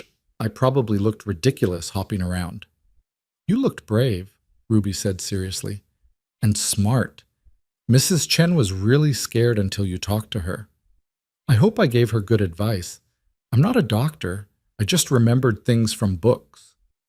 Books are important. Knowledge is important. That's what Mrs. Chen needed, someone who knew things. Ruby climbed up beside Mara carefully. Can you teach me? About medical things? If you'd like to learn, I'd be happy to teach you, though I hope we don't have many more opportunities to practice. They spent the rest of the morning quietly. Ruby brought Treasure Island and asked Mara to read aloud, and they lost themselves in pirates and adventure while waiting for Caleb to return. He came back near noon, looking tired but relieved. Chen's going to be fine. Woke up about an hour after I got there. Confused and nauseous, but awake. Your advice was good, Mara. The pupils were equal. No fracture that I could see. Thank God. Mrs. Chen wanted me to thank you again. She said... He paused, a strange expression crossing his face. She said she's going to tell everyone in town how the new Mrs. Rourke saved her husband's life with her doctoring knowledge. Mara's stomach sank. I didn't save anyone. I just remembered some things from a book. Doesn't matter. That's the story she's telling. And in a town this size, by tomorrow everyone will know about it. Is that a problem? Caleb sat heavily in his chair. I don't know. Could go either way. Either people will respect you for it, or they'll say you were showing off, acting above your station. The Vales and their crowd won't like it. The Vales and their crowd can... Mara caught herself, glancing at Ruby. Can think whatever they like. But you don't want them thinking badly of you, Caleb said gently. Nobody wants that. No, Mara admitted. I don't. But I couldn't just stand there and do nothing while Mrs. Chen was falling apart with fear. I know, and I'm proud of you for helping. He reached over and squeezed her hand. Just be prepared. The town's going to have opinions. They always do. The opinions came faster than expected. By evening, Sam Weaver stopped by with news that Mrs. Chen had indeed been talking up Mara's knowledge all over town. By the next morning, 2 different women showed up asking Mara's advice about various ailments. One with a persistent cough, another worried about her pregnant daughter. Mara did her best to help, offering suggestions cautiously, always prefacing with, I'm not a doctor, but each person who came left satisfied, and the word spread further. On the 3rd day after the Chen incident, Mrs. Gertrude Vale appeared on the doorstep. Caleb answered the door with obvious reluctance. Mrs. Vale, what can I do for you? I'd like to speak with your wife, if I may, alone. Caleb's expression hardened. Whatever you have to say to Mara can be said with me present. Please, Mr. Rourke. I'm not here to cause trouble. I simply wish to speak with her privately, woman to woman. Something in her tone made Caleb hesitate. He looked back at Mara, questioning. Mara nodded slightly. She could handle Gertrude Vale. I'll be in the next room, Caleb said pointedly. If you need me, just call. After he left, Mrs. Vale approached the bed slowly, her usual imperious bearing slightly diminished. She looked older up close, tired around the eyes. Mrs. Rourke, she began formally, I owe you an apology. Mara blinked, caught completely off guard. I beg your pardon? When I came here before with Mrs. Summers and Miss Hart, I was cruel, judgmental. I implied impropriety where there was none, and I did it in front of your stepdaughter. That was wrong of me. Thank you for saying so. Mrs. Vale sat uninvited in the chair beside the bed. The truth is, I was jealous. Is that pathetic? A woman my age jealous of a mail-order bride? I don't understand. My husband and I have been married 32 years. We have no children. I lost 3 babies before they were born, and after the last one, the doctor said there would be no more. Martin, my husband, he says it doesn't matter, that I'm enough. But I see how he looks at other men's children, the longing he tries to hide. Her voice cracked slightly. And here you come, younger, capable, about to become a mother to Ruby, building the family I always wanted. I hated you for it. Mara didn't know what to say. This brutal honesty from a woman who'd been so cutting days earlier left her speechless. But then Clara Chen came into the general store yesterday, crying tears of relief because her husband was alive and awake, and it was all because you'd known what to tell her. And I realized something. Mrs. Vale met Mara's eyes directly. You're not here to take anything from anyone. You're here to build something, to help. And I was too bitter to see it. Mrs. Vale, Gertrude, please. If I'm going to bare my soul, we might as well use first names. Gertrude, then. I appreciate your honesty, truly, but I'm not some paragon. I'm just a woman trying to figure out how to be a wife and mother when I can barely move. Most days I feel like I'm failing at everything. But you keep trying anyway. That's what matters. Gertrude reached into her bag and pulled out a small book. This was my mother's. She was a midwife back in Pennsylvania. It's her journal, remedies, notes on childbirth, things she learned over 40 years of practice. I thought, if you're going to be the person people come to with medical questions, you might find it useful. Mara took the book with trembling hands. The leather cover was worn soft, the pages yellowed. Inside, cramped handwriting detailed everything from poultices for inflammation to signs of difficult labor. It was a treasure. This is too precious. I can't. You can. You will. Gertrude stood. Consider it a peace offering, and perhaps the beginning of a friendship, if you'll have me, despite my terrible first impression. I'd like that very much. After Gertrude left, Caleb came back in looking thoroughly confused. What just happened? I think I just made an ally. Mara held up the journal, and inherited some knowledge that might actually be useful. Huh. Caleb shook his head. This town. Just when I think I understand it, it surprises me. Over the following weeks, a pattern emerged. People came to Mara with questions. Nothing serious. Doc Harrison was still the authority for real medical issues. But small things. A child's rash, a sprained ankle, a persistent headache. Mara offered what knowledge she had, always carefully, always with disclaimers. But she helped where she could. And slowly, imperceptibly, the town's opinion began to shift. The whispers changed from mail-order bride who trapped him to that Rourke woman who knows doctoring. Not everyone was convinced. Mrs. Summers and Miss Hart still maintained their disapproval. But enough people respected Mara's knowledge and willingness to help that it mattered. Ruby noticed the change too. People like you now, she announced one afternoon while they worked on the garden journal together. Jenny Weaver told me her ma says you're the smartest woman in Red Hollow. That's very kind of Mrs. Weaver. Are you the smartest woman in Red Hollow? I doubt it. I just read more books than most people. Ruby considered this. I want to read lots of books too, so I can be smart like you. You're already smart, Ruby, but reading will make you even smarter. Good. Ruby drew a careful sunflower in the journal. Mara, can I ask you something? Of course. Do you miss St. Louis, your old life? The question caught Mara off guard. She thought about it honestly before answering. I miss my sister sometimes, and I miss having 2 working legs. But no, I don't miss St. Louis. Not really. Do you know why? Why? Because in St. Louis, I was becoming someone I didn't like very much. Someone small and afraid. Someone who let other people make her choices. Here, even lying in this bed, I feel more like myself than I have in years. Ruby nodded slowly. I'm glad you came here, even though the wagon crashed, even though you got hurt. So am I, sweetheart. So am I. But not everything was smooth progress. Mara's legs healed slowly, and some days the pain was so intense she could barely think. There were nights when she woke Caleb with her crying, nights when she was short-tempered with Ruby, days when the walls of the bedroom felt like a prison. The worst day came 6 weeks after the wedding.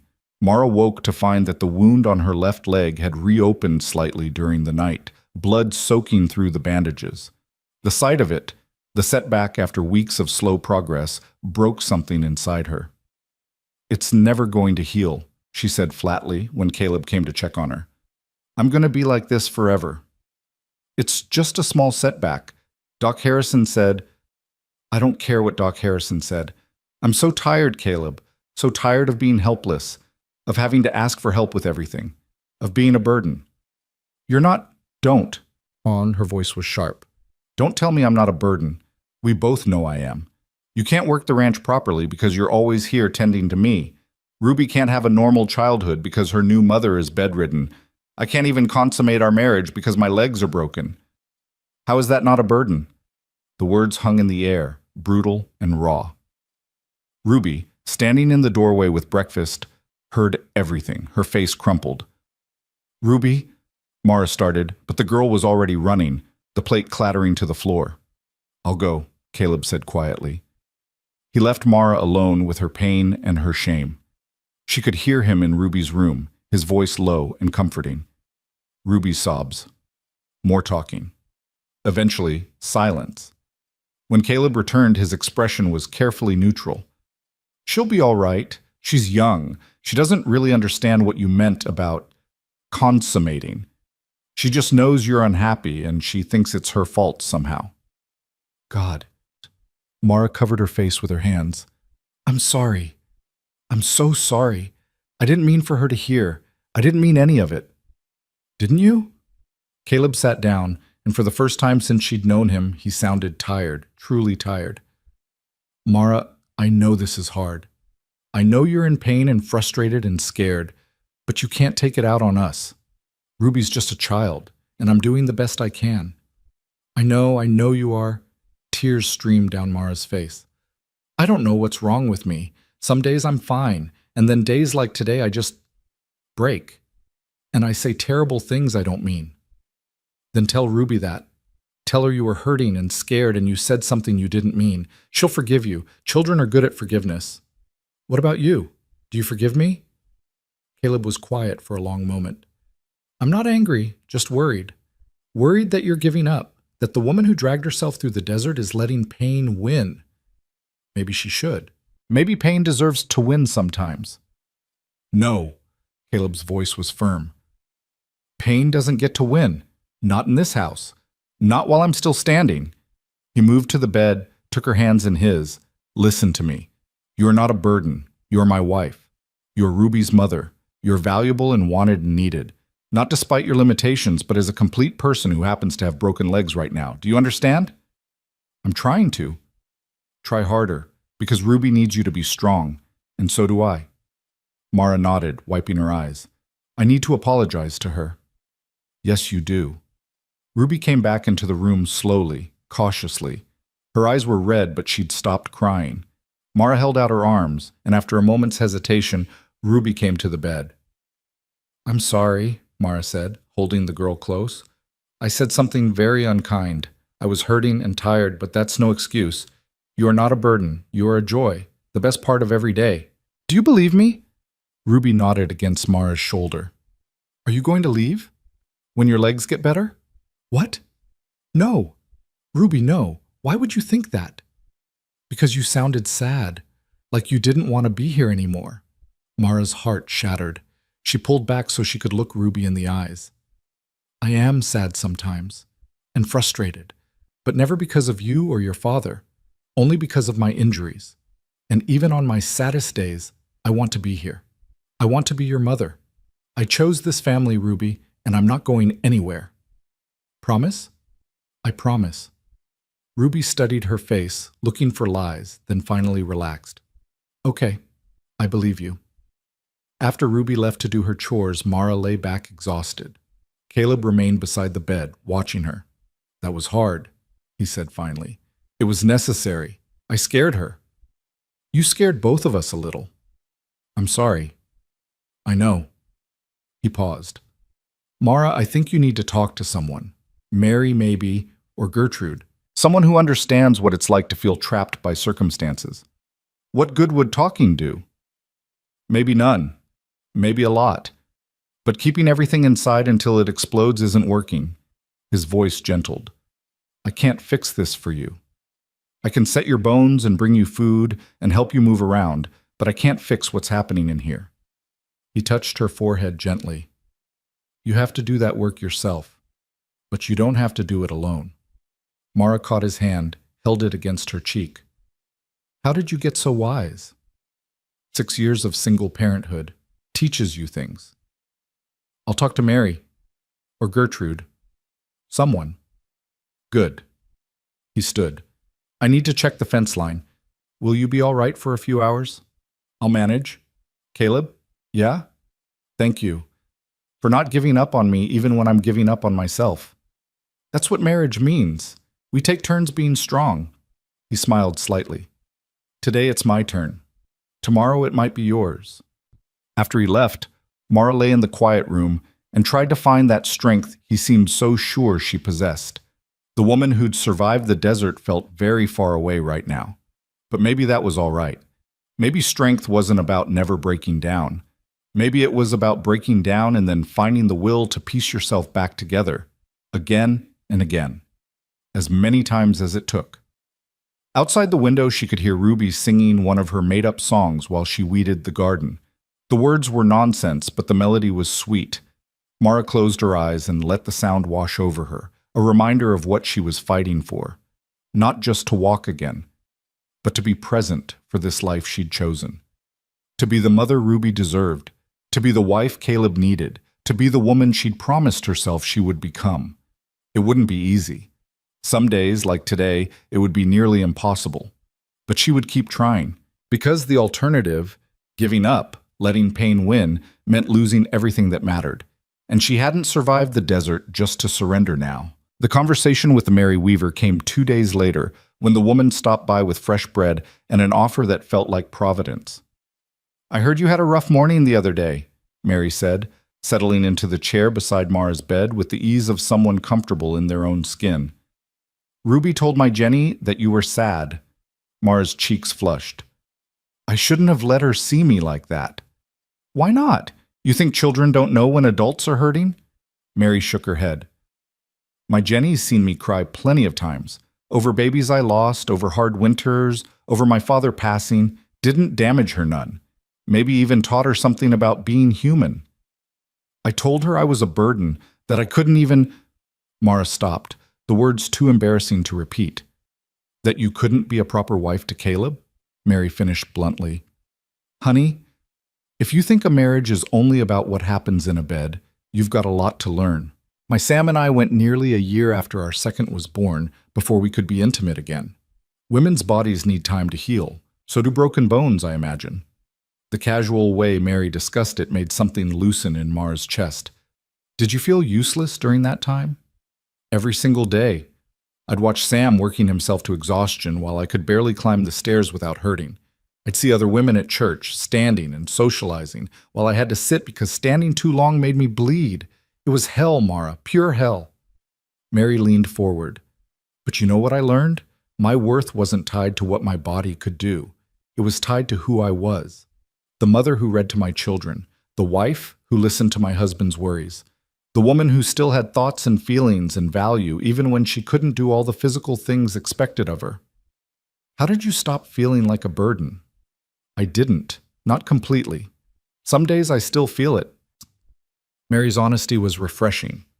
But I started looking for ways I could contribute that didn't require a working body. I taught Jenny her letters when she was barely 3. I mended every piece of clothing in the house, even one-handed. I planned menus that would stretch our food supplies. Small things, but they mattered. Mara thought about the garden journal, about the medical advice she'd been giving, about the afternoon spent reading to Ruby. Small things. But maybe they did matter. I'm scared, Mara admitted.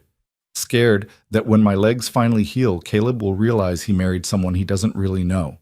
That the crisis brought us together, but ordinary life will tear us apart. Could happen, Mary said pragmatically. Marriage is a gamble, however you start it. But I've seen the way that man looks at you, Mara. Like you're water in the desert. Like you're the answer to something he didn't even know he was asking.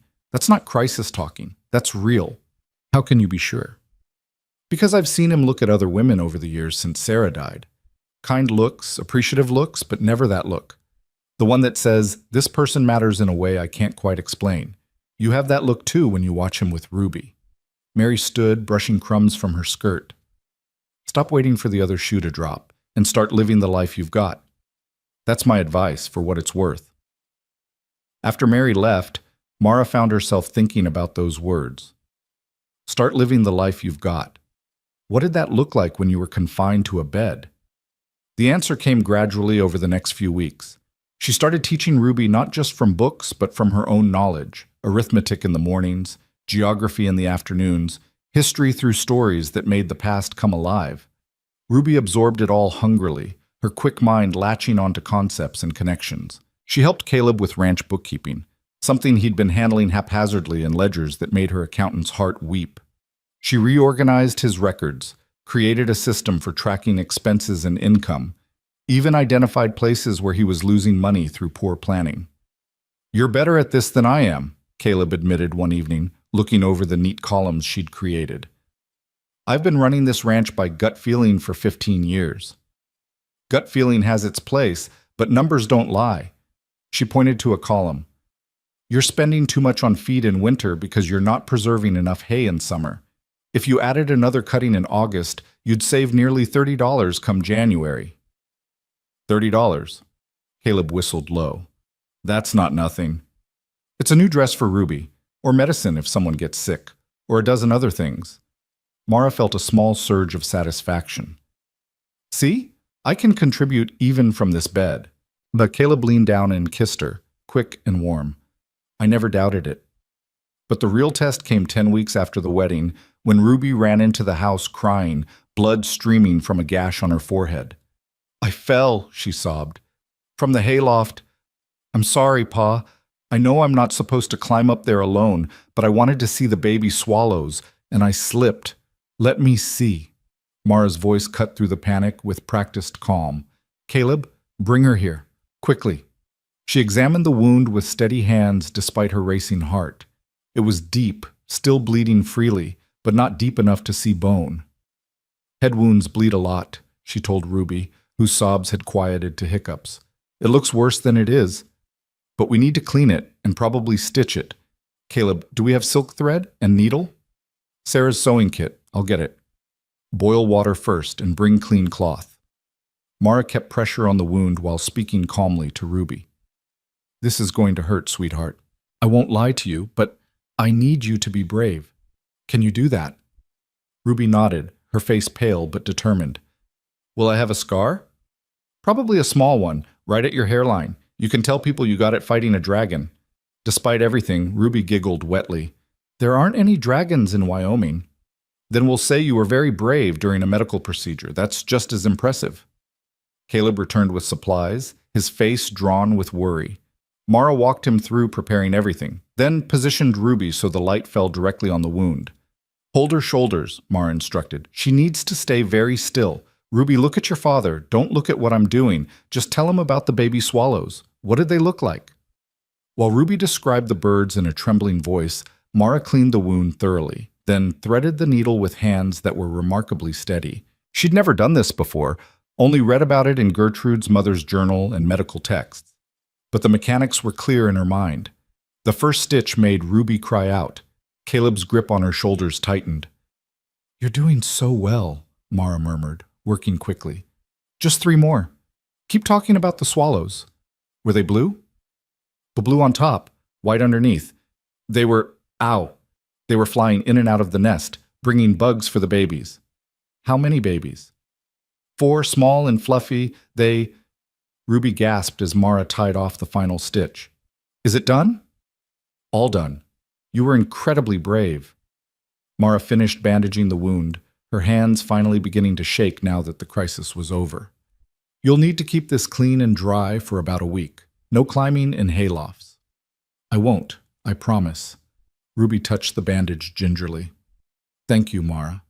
Not Miss Mara, not Mrs. Rourke, just Mara. Simple and trusting and intimate.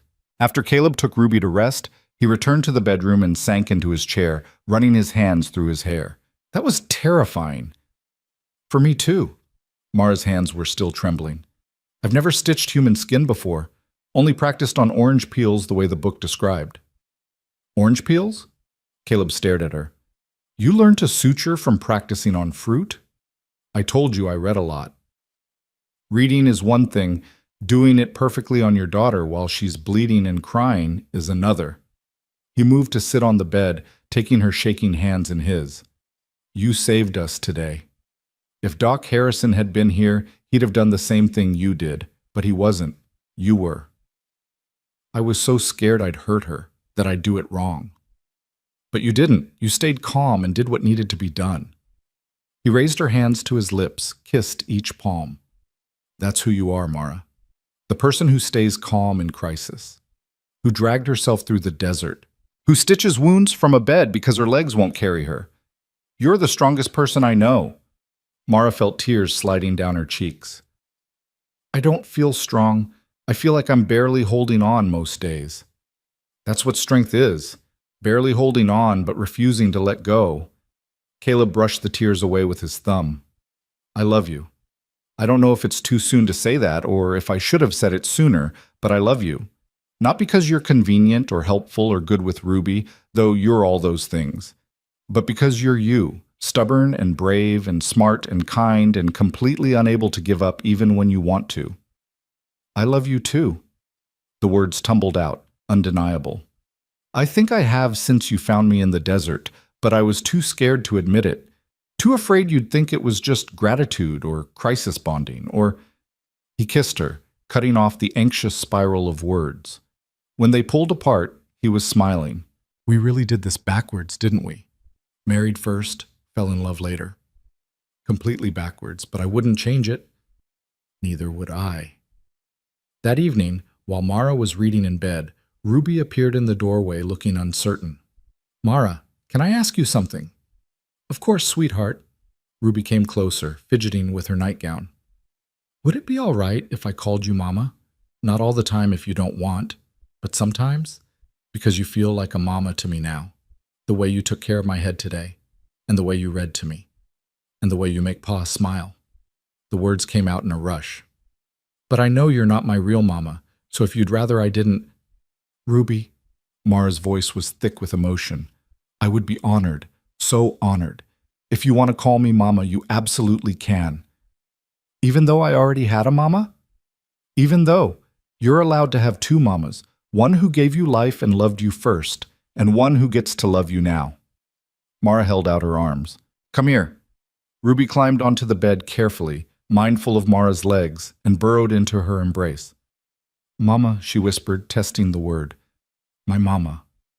"My daughter," Mara whispered back, and felt something settle into place, something she'd been missing without knowing it. Purpose, belonging, family. The breakthrough in Mara's healing came 3 months after the wedding, on a crisp October morning. She woke to find she could flex her left ankle without the sharp, breath-stealing pain that had accompanied every movement. She tried again, carefully. Still, there was discomfort, but not agony. Caleb? She shook his shoulder.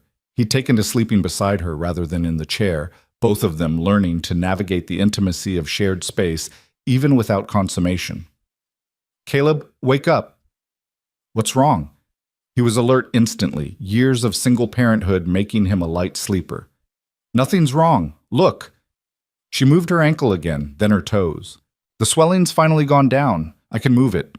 He sat up, examining her leg with careful hands. The bone had knit solidly, the wound long since healed to an angry pink scar. Doc Harrison said it would be at least 4 months before you could try walking. We shouldn't rush it. I know, but this is progress. Real progress. She couldn't keep the excitement from her voice. What if I could stand by Christmas? What if I could take steps by spring? Then we'll be there for every wobbling attempt. He kissed her forehead. Don't push too hard. I don't want you re-injuring yourself. But Mara was already planning. Exercises she'd read about. Ways to strengthen the muscles that had atrophied during months of bed rest. Small goals that would add up to the larger goal of walking again. Doc Harrison came to check on her progress 2 days later, and his examination was thorough. Remarkable, he said finally. The bones have healed cleanly. Better than I expected, honestly. You can start trying to bear weight, but carefully, a few minutes at a time, using a crutch or leaning on furniture. When can I walk without support? Months still. Maybe by spring, like you said. But this is good news, Mara. Real good news. That afternoon, with Caleb on one side and Ruby on the other, Mara stood for the first time in 3 months. Her legs trembled violently, muscles screaming protest, and she couldn't hold it for more than 30 seconds before collapsing back onto the bed. But she'd stood, on her own feet, bearing her own weight. I did it, she gasped, laughing and crying simultaneously. I actually did it. You did, Caleb agreed, his eyes suspiciously bright. You really did. Ruby was bouncing with excitement. Do it again. Stand again. Tomorrow, Mara promised. Tomorrow I'll stand for longer. And she did. Every day she pushed a little further. Standing became walking 3 steps while leaning on Caleb. 3 steps became 5, became 10. By November, she could make it from the bedroom to the kitchen using furniture for support. By December, she could walk outside to the porch, leaning on a crutch but moving under her own power. Ruby made her a crown from winter berries and dried flowers for Christmas, declaring her the Queen of Walking. Caleb gave her a cane he'd carved himself, with intricate birds etched into the wood. For when you don't need the crutch anymore, he explained. But the best gift came on Christmas night, after Ruby had fallen asleep and they were alone in their room. Mara had been walking more steadily all day, and the progress had filled her with a reckless courage. Caleb, she said quietly, I think I'm ready, if you are, to be properly married. He looked at her, understanding dawning. Are you sure? We can wait as long as you need. I'm sure. I want this. I want you. I want us to be complete. What followed was gentle and careful and sweet, both of them nervous as newlyweds should be, learning each other's bodies and rhythms. When it was over, Mara lay in Caleb's arms feeling more whole than she had since the accident, not because of the physical intimacy alone, but because of what it represented. Healing, moving forward, becoming fully themselves together.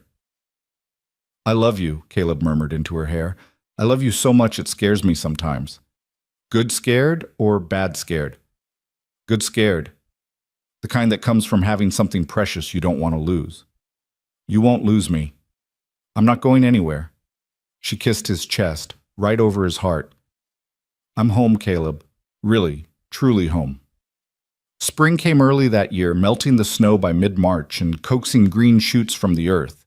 Mara had graduated from cane to walking unaided, though she still limped when tired and probably always would. But she could walk to the garden, could stand at the stove to cook, could run, slowly, awkwardly, but actually run, when Ruby called for her from the yard. The garden they'd planned so carefully during Mara's bedridden months became reality under her hands and Ruby's eager help. Sunflowers climbed toward the sky. Zinnias splashed color across the beds. Morning glories wound up the porch post just as they'd imagined, and in the vegetable patch, corn and beans and squash thrived under their care. "It's perfect," Ruby declared one afternoon, standing amid the flowers with dirt under her fingernails and joy on her face. "Exactly like we planned." "It is, isn't it?" Mara surveyed their work with satisfaction. "Your mother would be proud. You've created something beautiful." "We created it, together." Ruby slipped her hand into Mara's. "Will you tell me about your sister sometime? The one you left in St. Louis?" "Would you like that?" "I would, because she's part of you, and I want to know all your parts." So that evening, sitting on the porch while Caleb worked in the barn and sunset painted the sky gold and pink, Mara told Ruby about Lily, about the sister she'd protected and raised and ultimately left behind, about the guilt she still carried, about the letter she'd written 6 months ago that had never been answered. "Maybe she's angry with me," Mara said softly, "for leaving her. Or maybe she's proud of you," Ruby suggested, "for being brave enough to choose your own life. You're wise beyond your years, you know that? I have a very good teacher." Ruby leaned against Mara's shoulder. "Mama, I'm glad you came here, even though the wagon crashed, even though you got hurt. I'm glad it was you who answered Pa's advertisement." "So am I, sweetheart. So am I." The real test of everything they'd built came in late April, when Theodore Grimsby arrived in Red Hollow. Caleb came home mid-morning with a grim expression. "There's a man in town asking about you, well-dressed, from back east. Says his name is Theodore Grimsby, and he's looking for Mara Ellington. Claims to be your fiancée." The blood drained from Mara's face. "That's impossible. I refused his proposal, twice." "He's telling people you ran away, that you owe him an explanation. He's staying at the hotel and making quite a scene about the improper woman who abandoned her responsibilities." Fear clawed at Mara's throat, the old terror she'd felt in St. Louis. But beneath it, something else stirred. Anger. She'd built a life here, a real life, and she'd be damned if Theodore Grimsby would take it from her. "I'm going to town," she said, standing. "Right now. No, he doesn't get to come here and spread lies about me. Not in the town where I live, not where Ruby might hear them." Her voice was steel. "I'm going to face him, and I'm going to end this." Caleb studied her face, then nodded. "Then I'm coming with you." "So is Ruby, if you want her there." "I do. I want him to see what I chose, what I built, the family I have now." They rode into town together, Mara on Buck behind Caleb, Ruby on her pony beside them. Mara's legs ached from the ride, but she ignored it, focused on what needed to be done.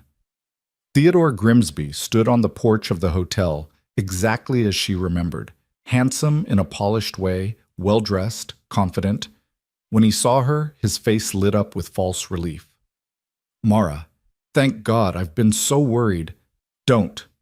She dismounted, limping slightly, and walked toward him with her head high. "Don't pretend this is about worry.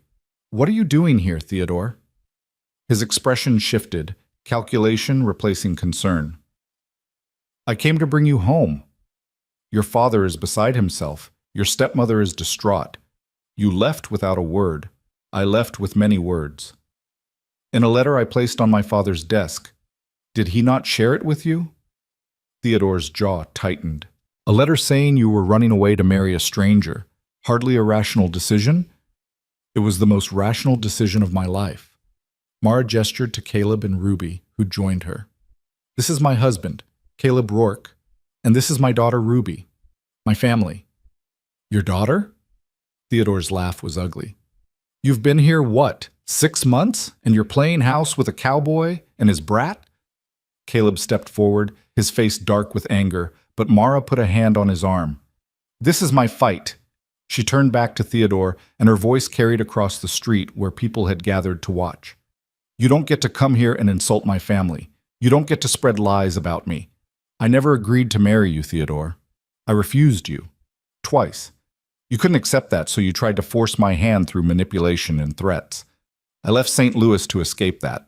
I answered an advertisement and came to Wyoming to build a life on my own terms." "A life with a stranger? That's madness. Is it?" "Because that stranger rode through the desert to find me when I was dying. He nursed me through fever. He married me when I couldn't walk. He gave me a home and a daughter and a purpose." Her voice rose. "You never asked what I wanted, Theodore. You assumed I'd fall in line because that's what women do in your world. But I didn't. I chose differently, and that choice was mine to make, not yours." Theodore's face flushed with anger and humiliation. Around them, townspeople watched with obvious approval. Mrs. Chen was nodding. Gertrude Vale had tears in her eyes. Even old Hoskins from the depot was grinning. "You'll regret this," Theodore said coldly. "Living in poverty with a rancher, raising his child. You could have had everything in St. Louis."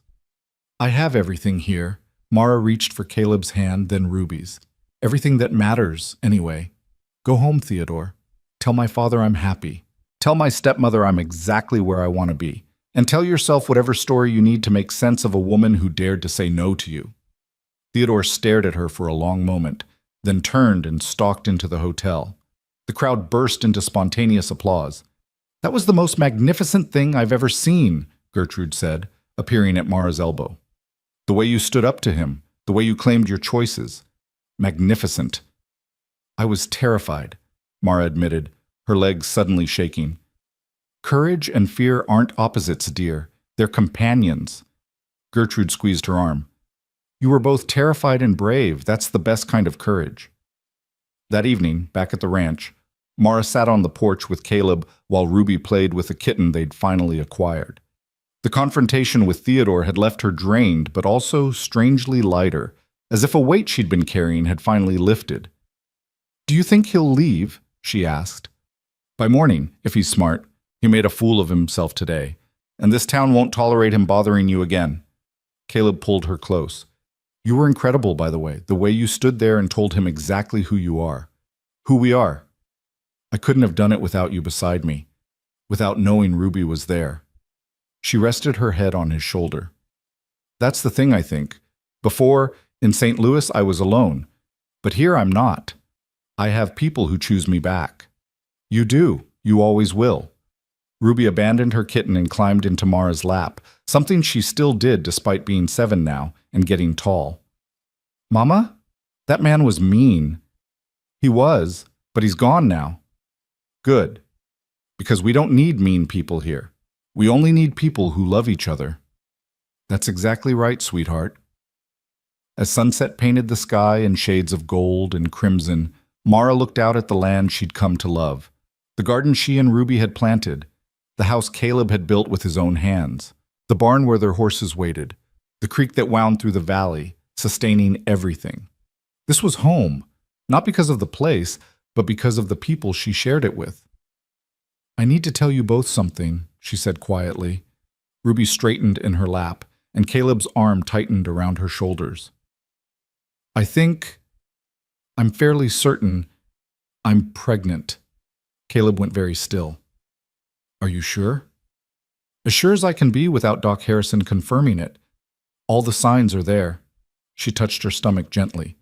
"I wanted to wait to tell you until I was certain, but after today, after standing up to Theodore and claiming this life, I don't want to keep secrets, even happy ones."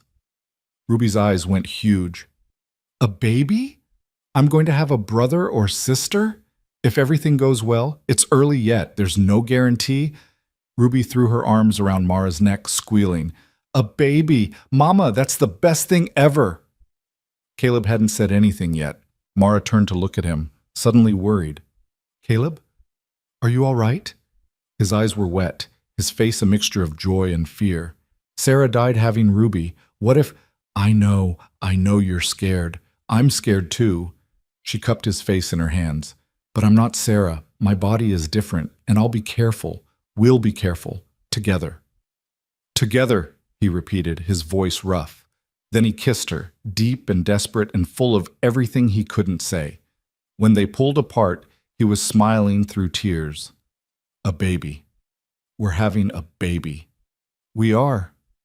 That night, after Ruby had finally gone to sleep, still talking excitedly about baby names, Caleb held Mara close in their bed. "I can't believe how much has changed in 10 months, how much we've changed." "We've become who we were meant to be," Mara said softly. I think that's what happens when you stop running from fear and start running towards something better. Is that what you did? Ran toward something better? I did. I ran toward you, toward Ruby, toward this life. She intertwined her fingers with his. Best decision I ever made. Even with the wagon crash, the broken legs, the months of pain, even with all that, because it taught me something important. That strength isn't about never falling down. It's about getting back up, about dragging yourself forward even when every part of you wants to quit, about choosing love and family and purpose even when it's terrifying. You dragged yourself through the desert to get here, Caleb murmured, and I found you, barely breathing, but still fighting. You found me twice, Mara corrected, once on the trail when I was dying, and once in my fear when I was ready to run away because the town was whispering and I felt like a burden. She pressed a kiss to his jaw. Thank you for not giving up on me either time. Never. I'll never give up on you. Outside, the Wyoming wind whispered through the cottonwoods, carrying the scent of spring and growing things. Inside, a family that had been forged in crisis and tempered by hardship slept peacefully, secure in the knowledge that they'd chosen each other and would keep choosing each other through whatever came next. The mail-order bride had arrived broken and dying, but she'd survived. More than survived, she'd thrived. She'd become a wife, a mother, a healer, a woman who knew her own worth and refused to settle for less than she deserved.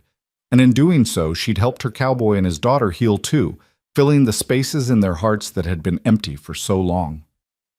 In the morning, Ruby would bounce into their room, demanding to help plan the baby's nursery.